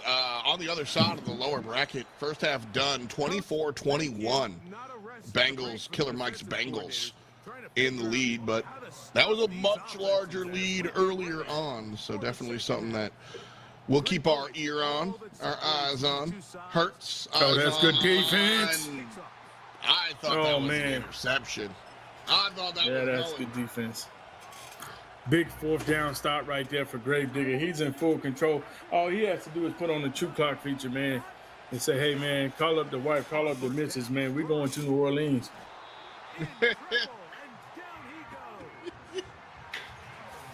Oh, that's a overthrow. What? Had another play wide open to see. You know. I mean, stuff like that always just, as the commentator, it's always dangerous to play psychologist. But, like, that looks like nerves to me. Chris is a much better player than that. We know that. That overthrow right there, unfortunate. Because those are the plays that need to sink. And it's funny, right? Because he's not running the ball. He's just running the score up. The question is, like, you know, you're already up 3 possessions. He's dapping his homies up. Is he trying to make him quit? You know what I'm saying? He wants him to just give up on his dreams for the Super Bowl. Extra point by Patterson, up and good. And they open the up now to 25. Philadelphia got to find their way back into this one.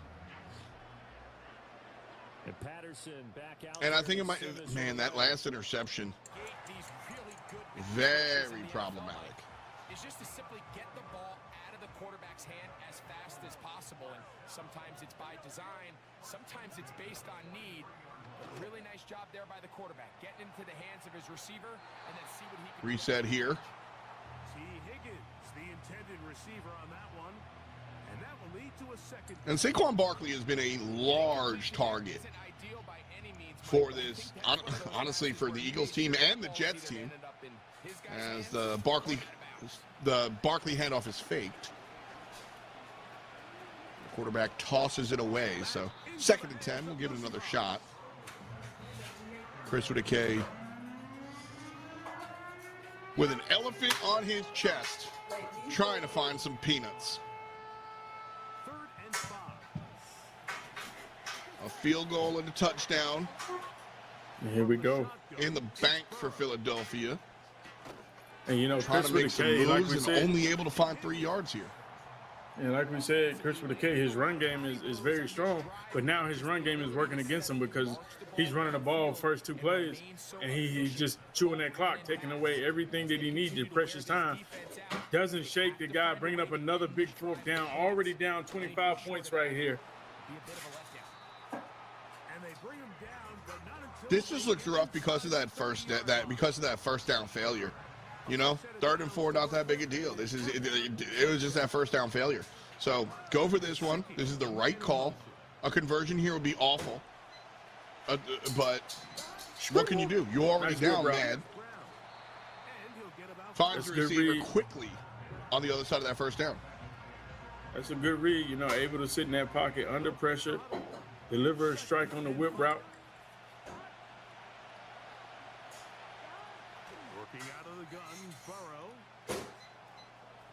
Another one, real quick. 5-yard gain. 2nd and 3, 7-yard gain. My mistake. A beautiful play there. So these whip routes, like, really, I think I'm moving away from identifying his air game and run game and identifying his short game and long game. Chris with a K is slaying it on these 5 to 7-yard gain plays, whether it's a pass or a handoff. Screamer. It's whenever he tries to go for more that it winds up being an issue. Oh my! But that time, my goodness, beautiful catch. What a luxury that certain teams, when they have a guy like this, I mean, not only is he the big target, but then to have that size. Good blocking, and he's in. If you're Philadelphia, you are not chewing this. You want to Honestly, I'd be playing faster than he is right now. The toss again, another medium range ball. I was just coming at Philadelphia's Chris K for making plays like that and having them be unsuccessful. But it works out there, and Hurts on the run has to toss it, and it works out there too. Flag on the play. But illegal touching. He goes out of bounds, come back in, and you can't do that. Take the touchdown off the board. Oh man, that's gotta hurt. We just do it again. 2nd and 10 here. Philadelphia looking for the goal. 2nd and 10, and they're 11 yards away from the end zone, by the way. So again, if I'm Philadelphia, if I'm Chris with a K, I'm playing real fast. Why is he taking his time? I think that's just his game style. Like, I think he just that's just normally how he plays. Like, it's third quarter, not fourth. But I am definitely feeling the pressure. That's probably why Chris with a K is there and I'm here. It's because that collectedness is how you find yourself successful in these pressure moments like that. And a score for Philadelphia makes this one just a little bit more interesting. The extra point going to go the way of the good stuff. And so it's 17, looking at 35 with about a minute to go in the third quarter. Still enough football to play to tie this one up and then some. But it will be an uphill battle for Chris with a K. Fans, let them know. I know there are Chris with a K fans out there. And so the question is, how does Gravedigger approach this drive now? Last drive, he's just trying to put up points and score quick. Obviously, Chris with a K isn't going to quit. So the thing is, like, now, do you try to actually, use the clock? I think that's yes. Hard, yes. If I'm Gravedigger, and I'm curious to see, just like you said, I'm curious to see which direction he's going to go. Do you have a giant ego, or are you just at work? Yeah. You know what I mean? Correct. And honestly, there it looks like he's at work, just going for the handoff play, getting what they give.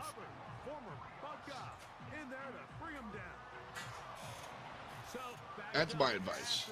I don't think Gravedigger goes for the big plays. I think he just goes for standard, fair football. A couple of easy tosses, couple of handoffs.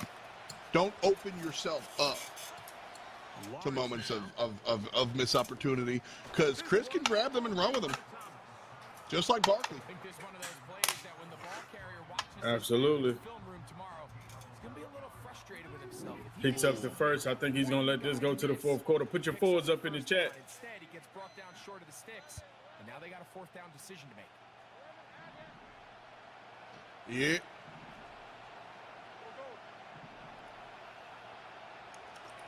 Lawrence to throw for it on 4th down. NT, as they say where I'm from. Heading to the fourth quarter, Philadelphia trails by a fair amount. New York Jets doing well. Aaron Rodgers a big part of that. The long ball has been such an important part of what the Jets have been doing. Now sitting at their opponent's 17. Rodgers backs up too far, and that's what we call the caster's curse. I give this man his flowers. And Chris stomps all over the garden. Sack. And now it's 2nd and 21.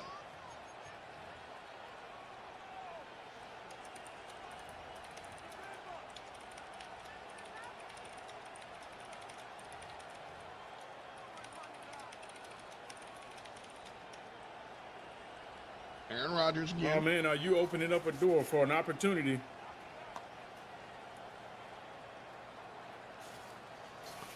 Would have been a first down if they were in a normal line of scrimmage. Instead, 3rd and 14. Oh, it wasn't even 10. Flag on the play. 3rd and 14 here. But continuing what I was saying before, Rodgers has been a big part of this This team's success so far, long-range passes, has been really what we've seen out of Aaron Rodgers and Gravedigger specifically. Chris McKay has caught a couple of the interceptions. It is open, and this is what's happening more and more frequent, and that's going to be Chris's entrance back into the game. Got to find these defensive plays and pushing down the quarterback. Absolutely, A first down throw. what's working out And- here. So, He's going to send it. And that's, that's good on both players. I like the fact that Gravedigger took the sack. So, hopefully he runs this clock all the way down. Holds it down to at least 3 seconds before they make you kick it.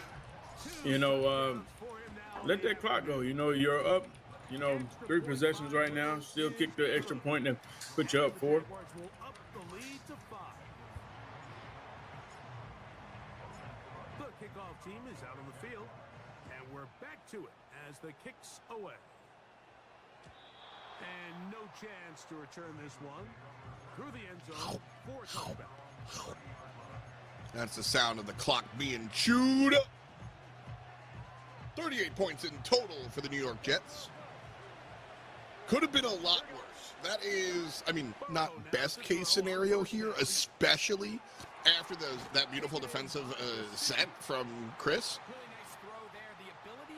But that is not as bad as that could have been, giving your opponent the ball on your own 40.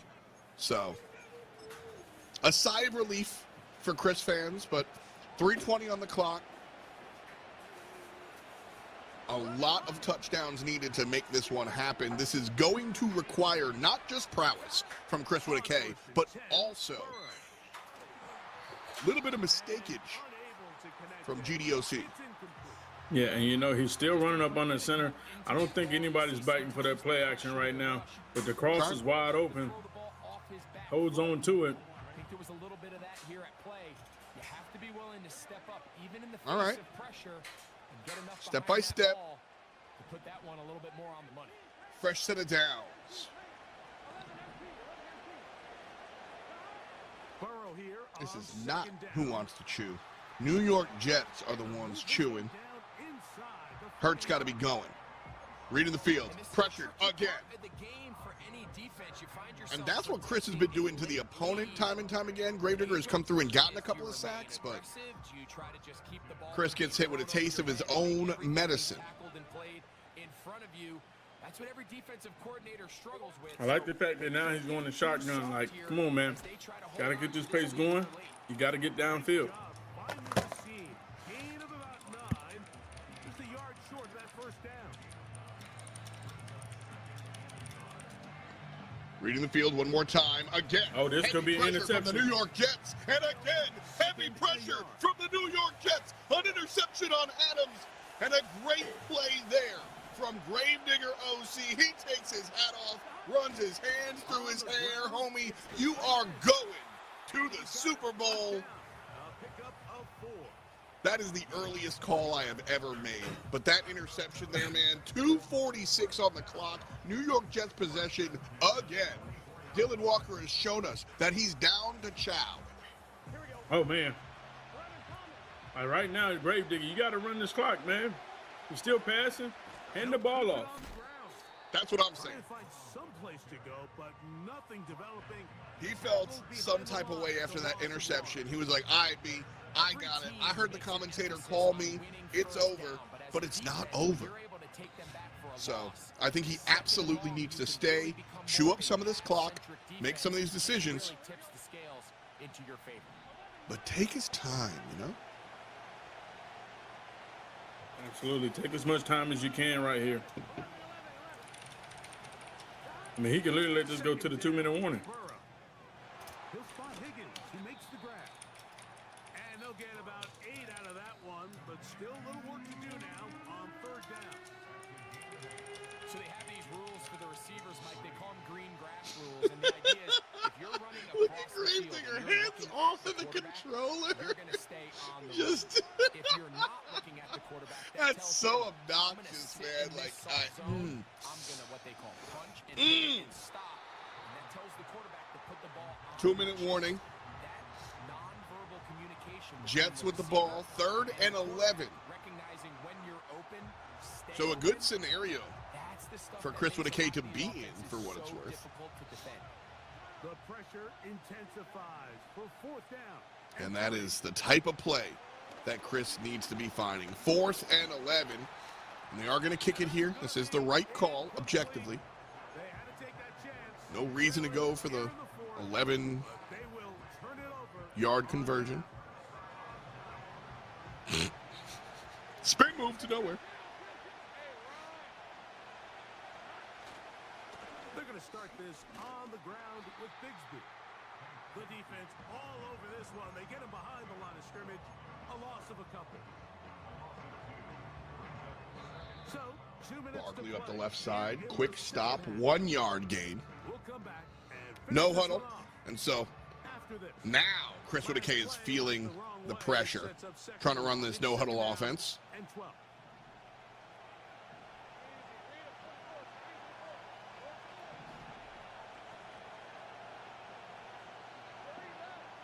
Looking downfield, finds the man, and a large pass there.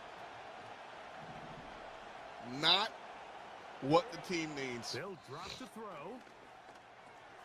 Just over 60 seconds.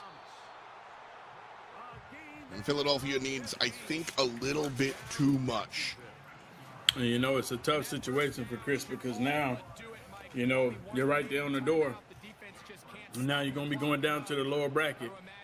You know, who knows who you got to face down there.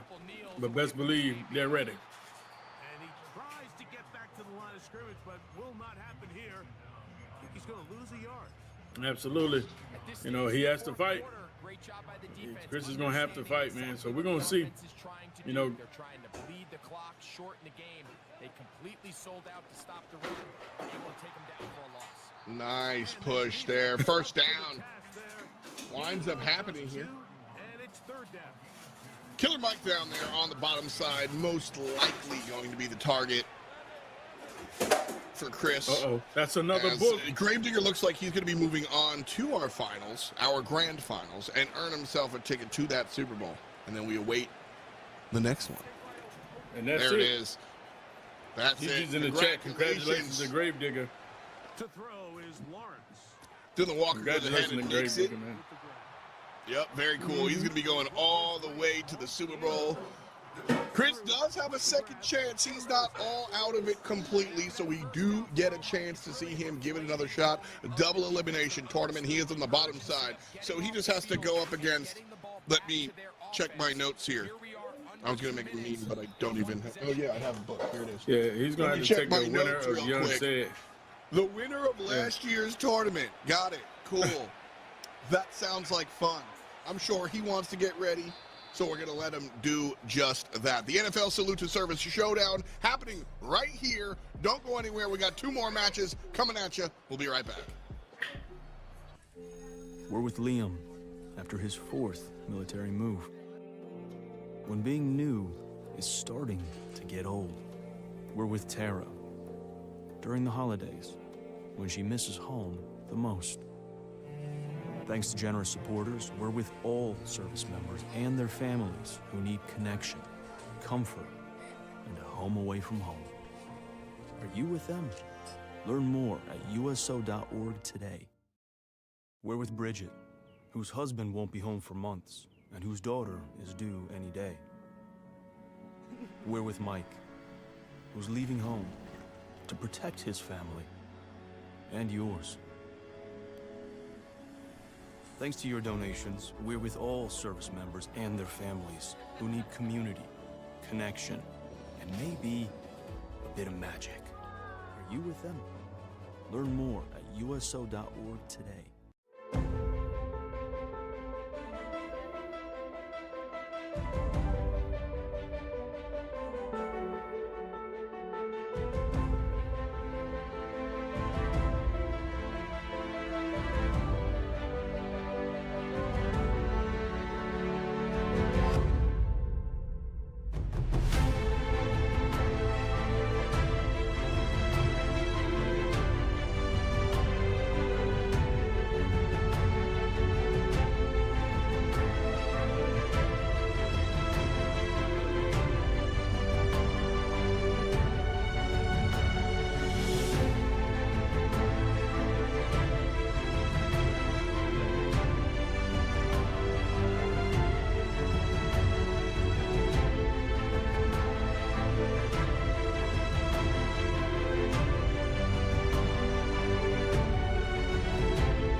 excited to see the training facilities, see where the players get to practice, see behind the scenes of what we don't get to see every day.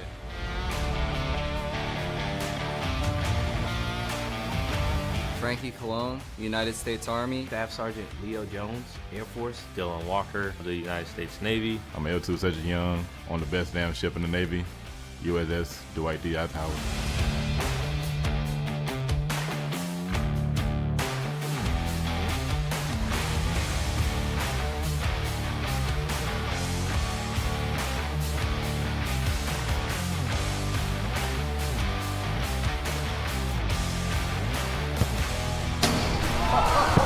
It's 3 in a row. I just lost us a Super Bowl.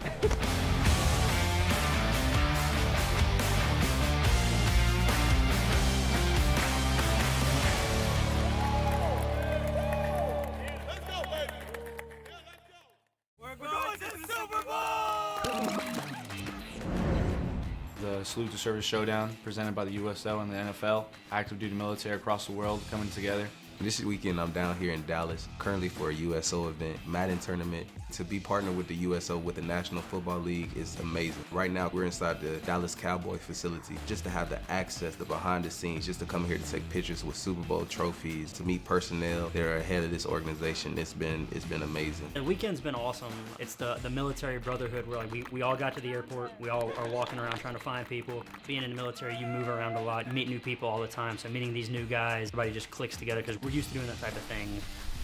It's been very cool meeting everybody, talking to everybody. A lot of smack talk on Madden. Some people talking strategy, whatnot. So it's been great talking with everybody and meeting everybody. This is not an event that you want to take for granted, but it's definitely an honor to be here for the second time.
Welcome back to the NFL Salute to Service Showdown presented by the USO. Our players are playing live from the Buccaneers Stadium, and they will go hang out at the game here today. We've had 8 players. We've whittled it down to just a handful. 3 players remain. One's in the finals waiting for the victor of Chris with a K and his opponent, last year's champion, Killer Mike. Gravedigger already sitting in the finals with tickets to the Super Bowl. See you when we see you. But now we've got to see who his opponent will be right there in front of him. My name's F. joined here by the user, the one great. So user, big tournament here today. Been a lot of fun. Now we're getting down to really put up or shut up. Who's getting the tickets? I mean, it's tough, man. Killer Mike has been on a roll, and we've seen him in this position multiple times before. Seems like he just likes to take the road, more travel, you know what I'm saying? And now, you know, it's tough because Chris with a K, he's been fighting, and he's the people's champ. Everyone wants to see him get the job done, and now you got to defeat the defending reigning champ down here in the lower half of the bracket. Chris, and you know, Gravedigger put on just a dominant performance. So you hope that doesn't linger in your head.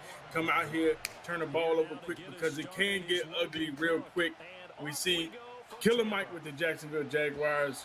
And, you know, Chris with a K with these Eagles, man. He has the ball first. Can he go down and get 7? Certainly the question to ask.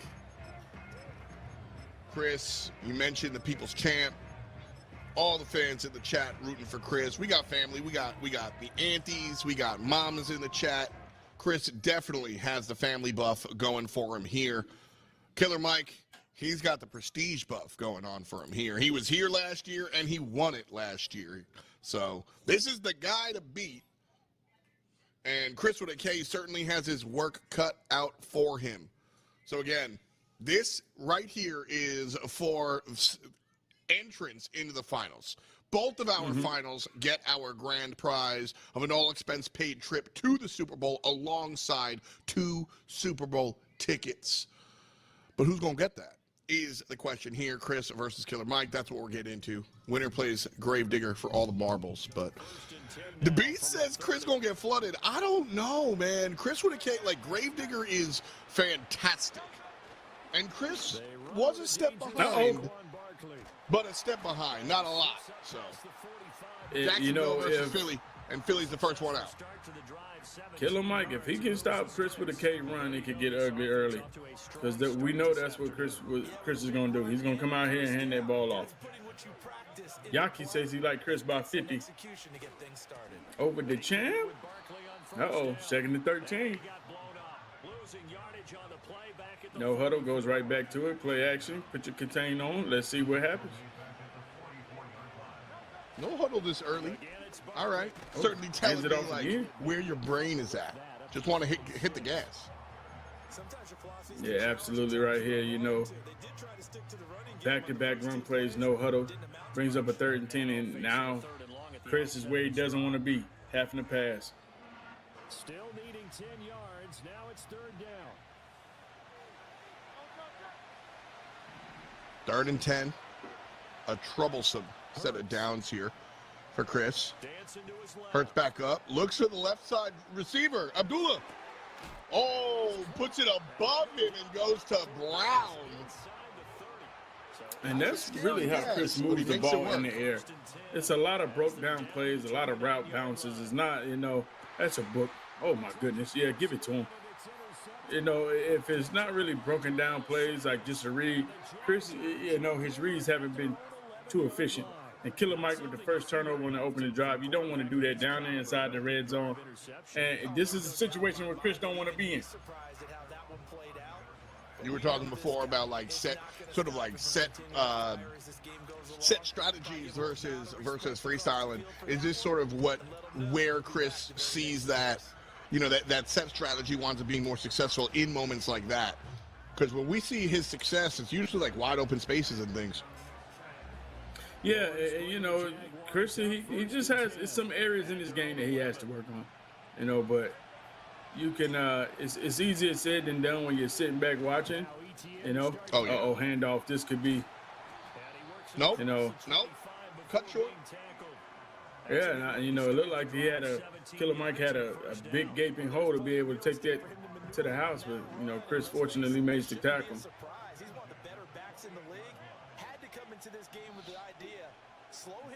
Jacksonville, the only Jacksonville player here. We've seen a couple of Eagles, a couple of Saints. 1 Jets, 1 Jacks.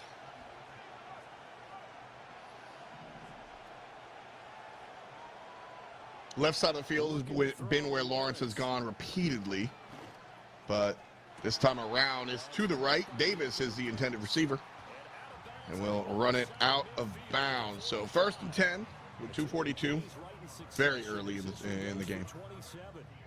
What an intelligent play as he found open grass and uncovered quickly. A nice clutch play to move the chains. The defense Important catch here for Jacksonville. We're trying to set the pace of the game, really. A lot of our games that we've seen here today, somebody's got to answer back. Somebody's got to catch up. And most of those situations, most of those scenarios have been presented to us early on in the game. We really haven't had like a tight one for a long time. So I think a lot of this is trying to find that first punch, land that first hit, see where you're able to go from there, make your opponent answer and respond. You know, and you touched on it. I didn't know all these guys get to go to the Tampa Bay game today. Yep. And who's Tampa They're Bay playing. They're playing right outside. They're all in a trailer right outside the stadium right now, which is dope. Yeah, but who is Tampa Bay playing? I actually know the answer to that, but I forgot. Buccaneers. I'm gonna. 49ers. Ooh, that's a good one. Yeah, Niners. That should be fun. Yeah, that's a good time. And then also, like, you know, make no bones about it. I think it was Mike. Maybe it was Lil Gunner that was saying that, like, you know, don't get me wrong, like, I'm not taking anything for granted, but, like, this is what I do now. You know, Killer Mike's been here a bunch. Some of these guys have been around, and, like, so they're still competing and they don't take it for granted, but, like, this trip alone, like, make no bones about it, they're winning by being here and seeing their boys. You know what I mean? And that's classic win. Touchdown, Jacksonville. Yeah, Chris. Starting early. The champ is up 7-0. You got to be able to shake it off, tighten up on defense, offense. You know, oh, man. You don't want to see this game get away from them too early. Yeah, I mean, one's not so bad. One is not so bad. I'm not overly concerned, you know, for either player. I'm not very excited if I'm Killer Mike, and I'm not totally concerned if I'm Chris with a K.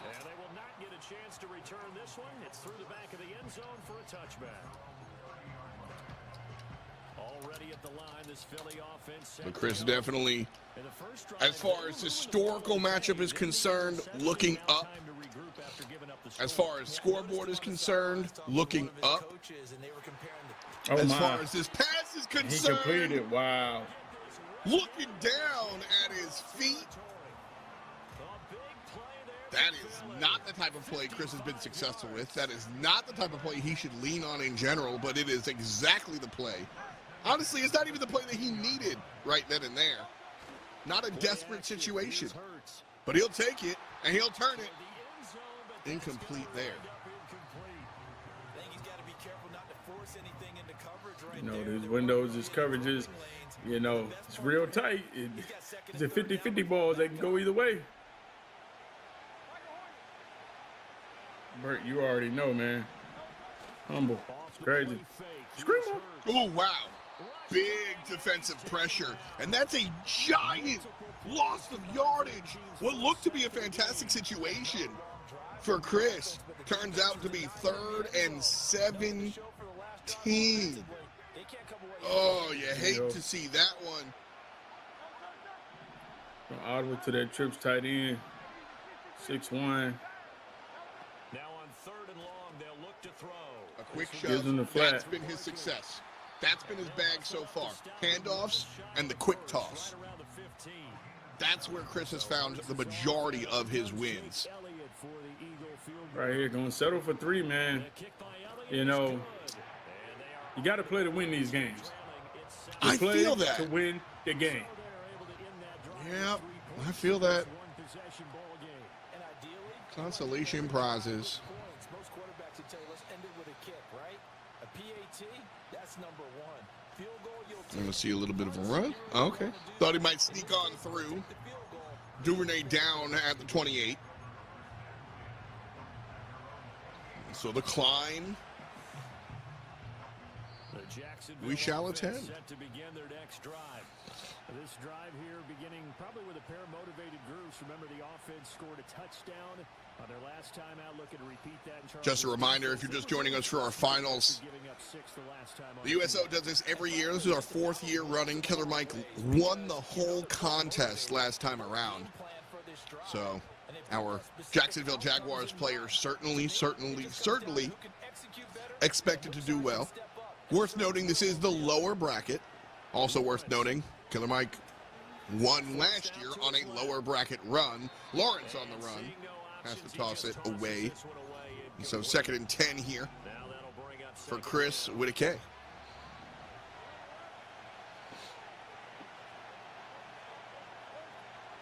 Straight ahead, ETN. And down right around the 32-yard line. 4 yards on the pickup.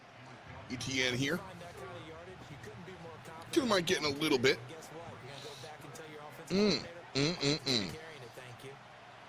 Out of him to that trips flex tight end. You know, this last time he went to this formation, ran verticals, gave a streak up to triangle right up the seam. Wonder if Chris has made the adjustment from there. It's going to motion out. I'll be looking for that crosser or that streak. We're going to read that safety on the right side. It's going to be a lot of pressure, though. Takes the crosser. Tosses left. Has just enough time. Beautiful catch. So, when we talk about Killer Mike being a strong player and Chris having some holes in his play, excuse me, y'all. I think that play right there is really representative of what we're talking about. Killer Mike nails that sort of like long toss up mid, whereas Chris keeps finding it intercepted. We've seen a couple of overthrows. We've seen a couple of just poor timing passes. And I think that comes from, you touched on it earlier, like just reading the defense. Killer Mike reads the set much faster. As a result, I think lands these timings, etc.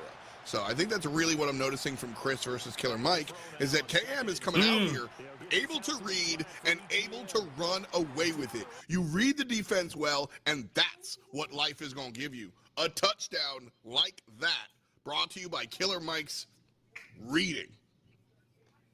Absolutely, right there with the motion running back play. You know, obviously Travis Etienne, as soon as he see the defense doesn't have somebody lined up on top of him and they're in man coverage, that's an easy snap throw, takes it to the house to go up 14-3. And that's just an easy read for Killer Mike. Like you said, his preparation. You know, his reads are able to be easy because he's prepared. As soon as he sees the safeties and manned up and he uses to the right side, that was a mesh combination. He motioned the running back over for a streak to clear out for the crosser. He dragged the slot receiver to make it a mesh combination, so the user will have to choose to either go high, low, left, or right. Once the user goes low and to the right, going to the drag, he knows all he needs is just a little bit of time to get to that crosser, because that streak is going to clear out who's ever over there. And that's just preparation. Understanding the game on just a different level. And, you know, when it comes down to it, like, what's funny is I think Chris might be just as good, maybe even better than Killer Mike when it comes to working stick, user control, etc. But we just don't get to see Killer Mike do all the fancy stuff that often because he's not in a position. He's just calling the plays. He's not putting himself in a position to really find himself in these mechanical moments. And so Chris Whittaker might be mechanically more gifted, arguably, on the field. But football is brawn and brains. And that's what Killer Mike's bringing to the table, I think. And Madden is so much more about the play calling and coaching than it is actually your user skills and ability. You know what I'm saying? You can literally just dial up good play calls and never actually have to show any of your user skills or ability, because that's how much of a mental game this is. That's where I'm coming from with Killer Mike. He just doesn't have to. Like, that right there was the most mechanical play we've seen from Killer Mike. Yeah, and you know, Chris with a case trying to show some run stick to just get over, to just make something happen back there. Yeah, and like that's how Chris with a K. That's his style. That's his play. Like, he looks for these fancy runs right here. Barkley, can he dodge it? Another defender here on his tail.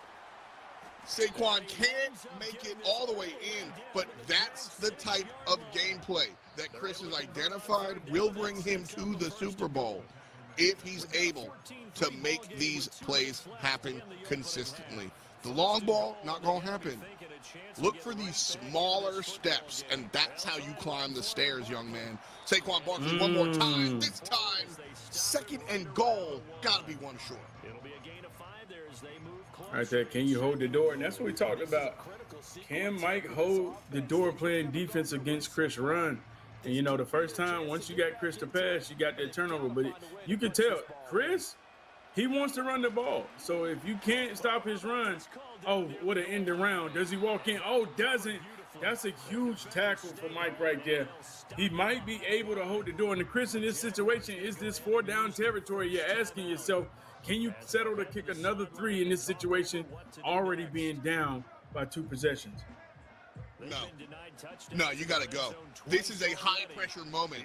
This is the time where you're like, I'm so full of poop, but you have to make it happen anyway. 3rd and goal. Push it, push it, push it. Here we go. Is it going to be a handoff? Does hand it off. Does Saquon walk in? Nice play. I like the play call right there by Chris. Chooses to go to a pass formation and try to make Mike respect the pass. And you saw that's exactly what Mike did, putting his cornerbacks in flat, safeties and yellows. He cannot commit to the run because he came out there in a pass formation. And normally Chris is the type of guy, when he runs the ball, he's going to be in a 22 set. He's going to be in a 22 set with a running back and a fullback with a tight end. Right here, chooses to go shotgun, easily walks in. He's going to have to do a lot of that more. Stop being so predictable offensively. That's a huge touchdown to keep him in this ball game, to keep him within striking distance. Important. 10-14. 90 seconds to go in the first half. And honestly, user, if Chris comes back here and wins this game, that is going to be one of the most important coaching moments of the game. Is that choice to not go for 3 and instead push it to that touchdown. Yeah, fortunate for him, he did not have to face a 4th down. Scored on that 3rd down. And now you see Killer Mike. And think about it, you know he's gonna use the clock. You don't have to worry about how he's going to manage this game. This is a professional Madden player. He's been doing this for a long time. He's played some of the best in the world when it comes to this, from D. Croft to, young Kev. So he knows how to execute and close a game. You don't have to worry about his clock management. It's going to be smart. Throw the ball away, not beat himself. He throws it away. One thing you always worry about when he breaks the pocket is he going to take off with it? That time, the pressure was starting to close in, and he's just got to throw this one away. 2nd and 10. Lined up one more time.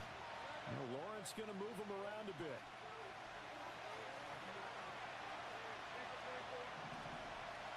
And man, you got to feel comfortable if you're the Eagles. But I don't want to go into this half. This is the score I want to end the half on. A minute's a long time in the NFL. And so Philadelphia can absolutely and easily convert here. I don't mean to present it as if it would be odd. It's very important to get this stop, though, for Chris with a K. Needs to go into this trailing by 4 and not 11.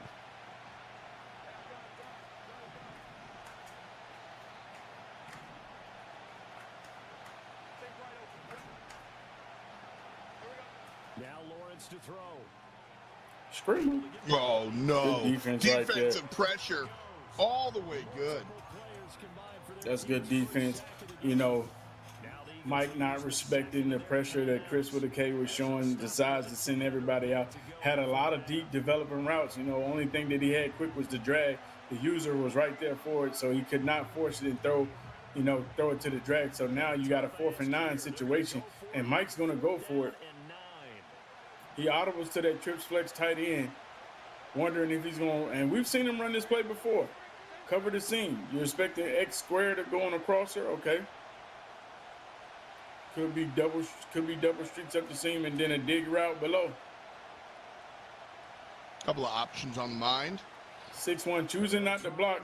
Good play call, because I thought for sure he was sitting in the heat. Oh, man, good stop. Big stop.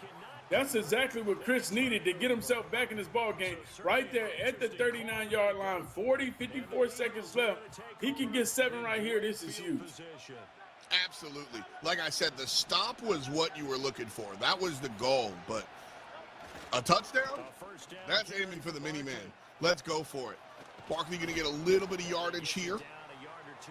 7 see my brother in yards in total. 109 yards rushing for him as he has been tough to stop here this first half. Was he building? I said my brother's in the building. Oh, okay. Yeah, he's certainly making it happen. There's that there's that stick usage that we were talking about. Like, that's really where Chris makes his money, is the mechanical plays like that, not giving a ton of thought elsewhere and just trying to outplay his opponent. And now, you know, he's used a lot of clock right here. He's still letting a lot of clock tick. You got to pick your play. Got to come out here and try to give yourself a chance to strike for 6. You only got one timeout left. Looks like he's just going to quick snap verticals. Hi. Goes to the out route. Throws it out of bounds. Loses it. Could be taking himself out of field goal range right here. Only lost 11. Still inside field goal range at the 39. 7 seconds left. Do you still try to run one more play or kick this? Because, you know, back to back, you could knock yourself out of field goal range right here. Hopefully he doesn't. Chooses to hand it off. Going. Yeah. Gonna burn that timeout. He still can easily kick that 3 to bring himself within 1 point. And that's why I feel like you're playing Killer Mike. You can't get too conservative. You gotta use that time to turn over, make him pay. He does get the 3, but still, you need 7 right there. You need 7 somehow, some way. You got to make sure you go and put 7 up. Truth. That is what you need to be finding. But honestly, 14-13 as we enter the second half. I don't think Chris is complaining about that one. I do not think he is complaining about that one whatsoever. No, and I thought Chris was going to get the ball, but he doesn't.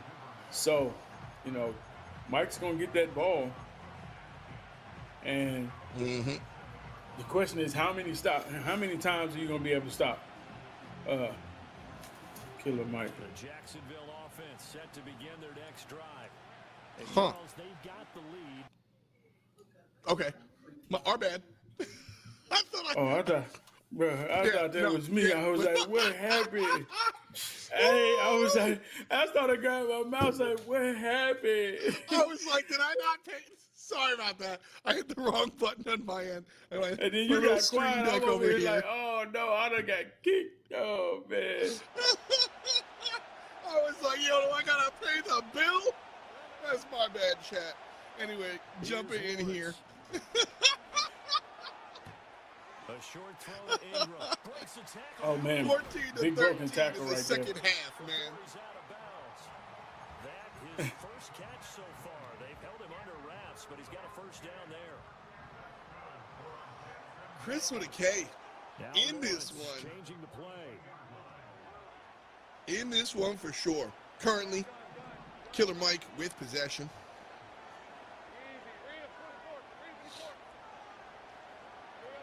Back to throw now on first down.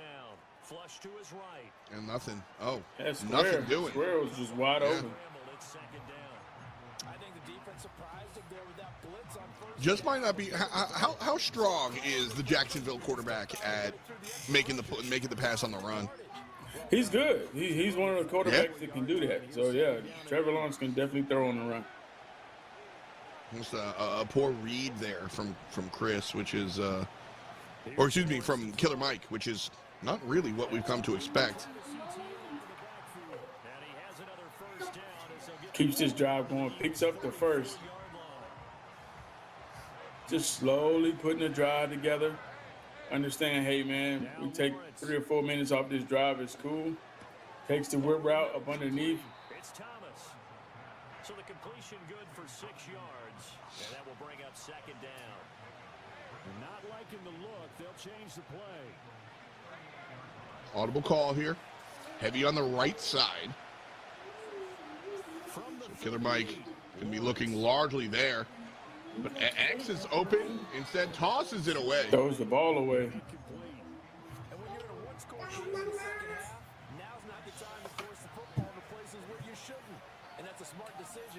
Again, heavy right side presence, this time a little bit more balanced. We had 4 targets on the right. Now we're splitting 3 and 2. Lawrence right up mid, finds Davis, nailed it, perfect play. And a new set of downs. Killer Mike, honestly, not looking as easy as it did earlier in the day for him. Much love to our other competitors, but Killer Mike was walking over people before, man. Yeah, and Chris, trying to show he deserves to be here. Can he get another stop? Still in there 6-1 even. Mike gonna motion her out. You got to respect that running back going on that streak. Could be a touchdown easy. Did not respect the running back motion out on the street. And there it is. Killer Mike back up 7. Does he kick the extra point? He does to go up 8. That's an important play right there. Love the choice. Right there. Love the choice. Motion the running back out. We look at the replay. You know, Chris just not respecting him with his user or safety. Doesn't make an adjustment for it. That's the first read that Killer Mike looks for. Once he sees, you know, that safety's out of position, that's an easy touchdown high ball. Yeah. And again, you know, I'm clarifying more, like, not to be nice to Chris. This is sports. I don't got to be nice to nobody. But more so just because, like, we, you know, less information about these players. Like, Killer Mike is arguably the best guy that shows up to this USO Salute to Showdown tournament. He won last year. He was here the year before. He was here. Like, this is what he does. And so Chris right here has identified himself. We keep bringing up his mechanical prowess. He's good at a whole bunch of things. He finds these whip routes, these whip passes real strong. But Michael Clark, he's just reading the game on a different level. He's seeing, like, Matrix vision. And that's just something that Chris has to develop. Plays like that, though, that's what Chris has been bringing us consistently all day. That's why he's still in this contest. It's why he's still here available for play. And if he's able to bring this to the end zone and then find a 2-point conversion, it's why we got a tie game. Plays like that, the small plays, are where Chris finds his V. You know, Killer Mike has struggled to stop the run. Other than that opening drive, he has not been able to hold Chris down on the run game. And once again, Chris is in field goal range. And the thing is, you know, this is where you can sell out and commit more to the run. And that's why Chris has been in these situations where he's had to settle and kick 3. But in this situation, do you settle and kick 3 when you're down 8? I don't. Well, in the third quarter, you might. But here, I mean, Hurts will walk the tightrope, find himself on that right side. Great run from Hurts, who it's not really his bag. So, good call there. Chris now in striking distance. And no passing touchdowns, yardage not where he would like it. Try something new, it worked there. Here's Hurts to throw. Snap, and Hurts all the way back. Tosses it out way too under duress, overthrown. Just a rough spot for Chris to be in. Good defense by Killer Mike. Yeah, right there, you know.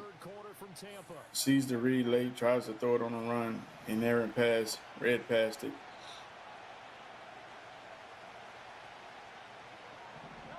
Throwing is Hurts.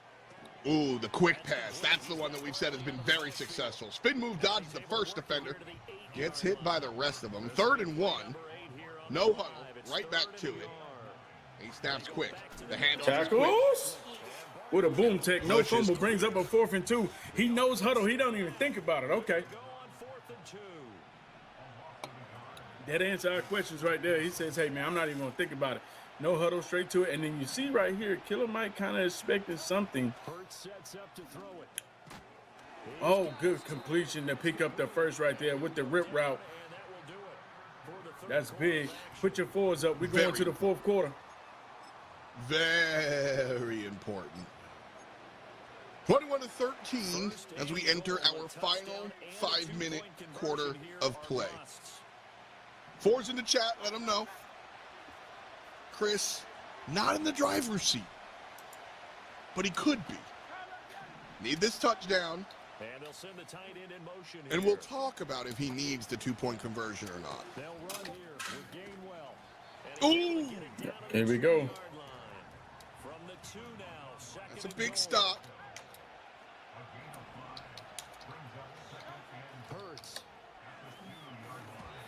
Ooh, should have been a book. Here we go, 3rd and 2. I mean, 3rd and go from the 2. You can often mistime that play because of the angles of approach. When you're going to get Killer Mike's ability to read the offense now is on pure display. His ability here, if Chris does not score here, it's because of Killer Mike's ability to read the game. That's it. That simple. Chris needs to be able to outsmart his opponent here. And so, a little bit of this, a little bit of that. 4th and goal on the 1 as Chris goes to his all reliable, the mechanical stick play on the handoff, and is only able to find a single-yard gain. Here we Last go. chance. Could he run that double whip route again and try to throw it to that whip route 83 on the outside? We will see.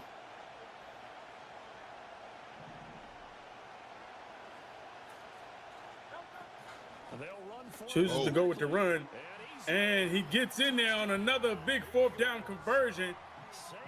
He's going for 2. Yeah, I think you go for 2 here. We discussed a little earlier. It was a good call. An arduous journey for this touchdown. This 2-point conversion, only 1 shot at it, though. So Chris backing up. Oh, that's a dive! Tie game. So the question is, how does Killer Mike approach this? I think he takes his whole 4th quarter, juices it, kicks 3, and says, hey, I'm still going to the Super Bowl, but Chris, you got a chance. Live? Can you get a stop as we take a quick look at that replay for the 2-point conversion? You know, Killer Mike just a second too late on that backside post, backside slant with his user. Nice play by Chris to pick up the 2-point conversion and tie this ball game up. If my man Chris runs away with this one, this is like a Matt Christopher book. Like, you know, here comes the big bad New York Yankees, and Chris with a K with his mom in the chat just making it happen. And like, I would love that. I love Killer Mike. You already won last year, Brody. Like, I want to see Chris make this happen, because it's also, like, I used the word arduous before, and that's what that last possession really felt like. Just an uphill battle, a Sisyphean task of 2 yards, 2 yards, 2 yards, 2 yards, 1 yard, 2nd and 2, or 2nd and goal on the 2, and you get 1 yard, please, brother. Like, you know, but he got there. Oh, big stop. Good defense. It's 3rd and 1,000,000. Can Chris with a K get off the field right now? I mean, right now, you got to dial up their best defensive play, get some pressure, back-to-back sacks, bring it up a 3rd in Africa. Can he do it? Can he come up with a stop? That moment, man. Again, so much, like, you know, sports fans are like, you talk to a stats guy, and he'll look you in the face and tell you momentum isn't real. You talk to anybody that's ever played professional or semi-professional anything, and they will look you in the face and tell you, I don't care about your stats. Momentum's real, bro. And Chris? Choosing to send 4 right here. No pressure. No pressure. I don't know if I like this play call. He's just going to trust his lineman to shed. Takes the drag up underneath. He's going to pick up a lot. Still about 10 yards short, 4th and 10. I got a feeling Killer Mike's going to go for it. You think so? Oh, absolutely. I think he's got to. Although Killer Mike could trust his defense. Killer Mike's D has been pretty good today. And so, all right.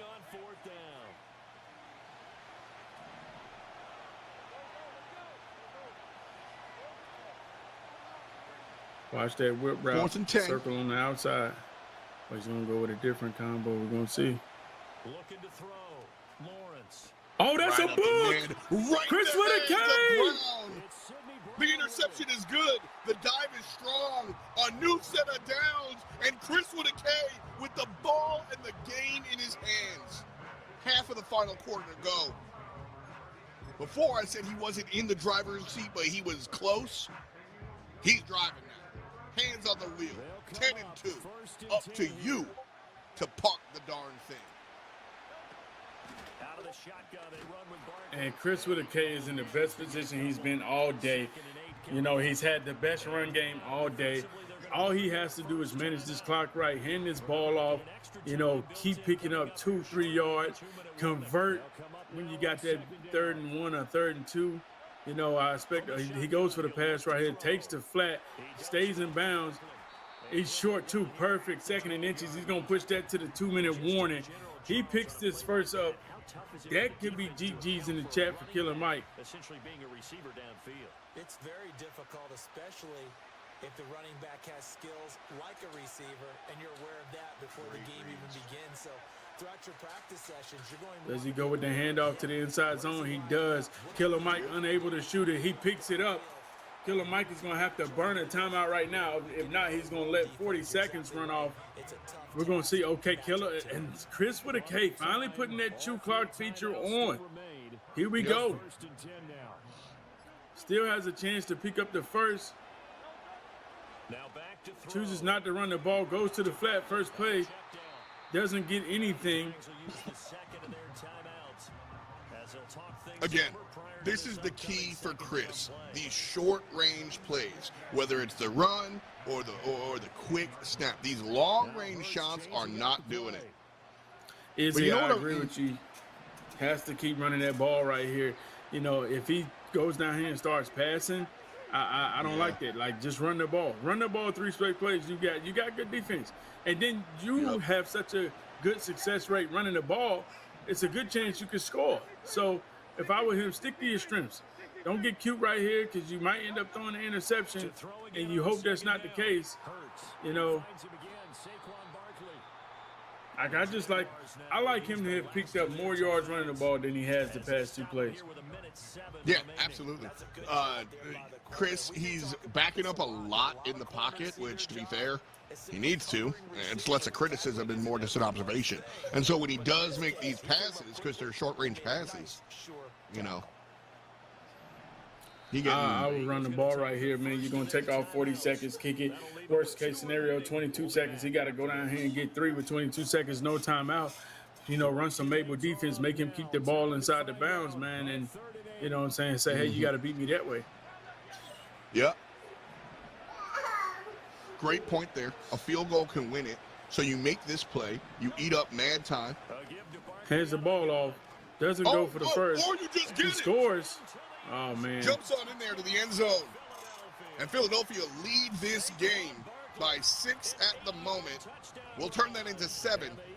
And with a minute to go, the defending champion from last year is in the bad spot.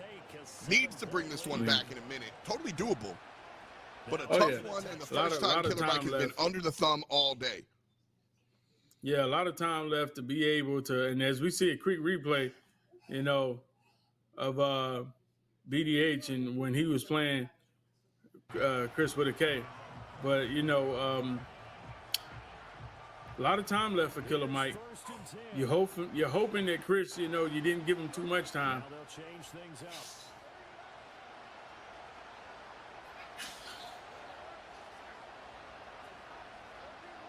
Killer Mike's drive now.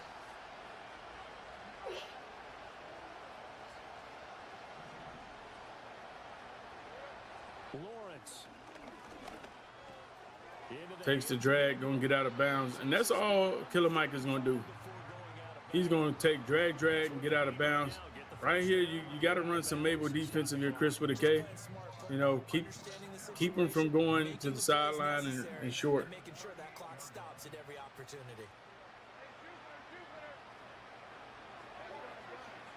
The goal here is to spread the field. And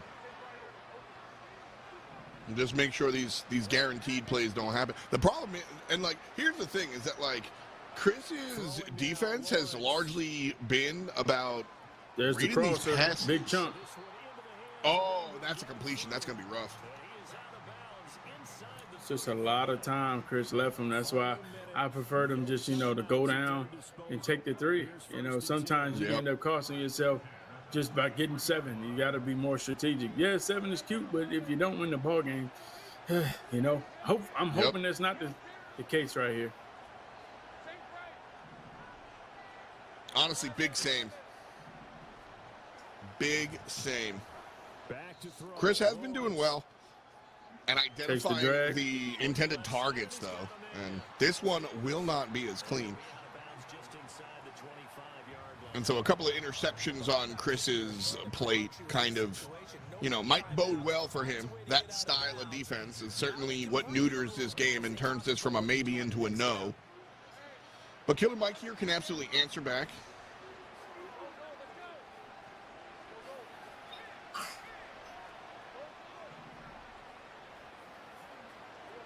Here's Lawrence.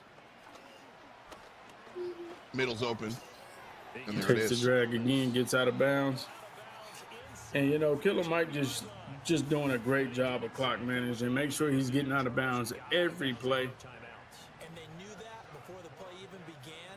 Still executed it. This has been a masterclass in how to work this clock.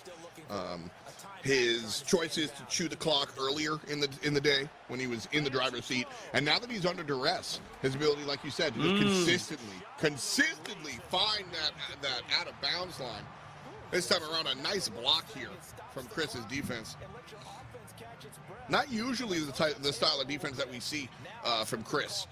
The amount of sacks and the amount of quarterback pressure that Chris Whitaker has been providing is relatively low. What is high is the receiver pressure that we've seen. A couple of interceptions, etc. And so seeing that pressure on the QB bodes really well if you're rooting for Chris, because that's not something we've been seeing today. Back to throw. Escaping the pressure. That's good defense. Not to throw that away. I like the fact, right now you can't really do nothing but drop everybody back in coverage, keep everything in front of you. Make Killer Mike have to throw a laser. He's going to have to throw a beam to beat me. I'm sending at least maybe 2 or 3 people. That's it. I got to have everybody back in coverage. They'll look to throw. That's the choice. You got the crosser. Right side of the target, though. Oh, it's a pick. Barkley. No! Maddox with the interception. That's got to be game. Chris with the K. Huge interception. He deserves it. He's going to the Super Bowl.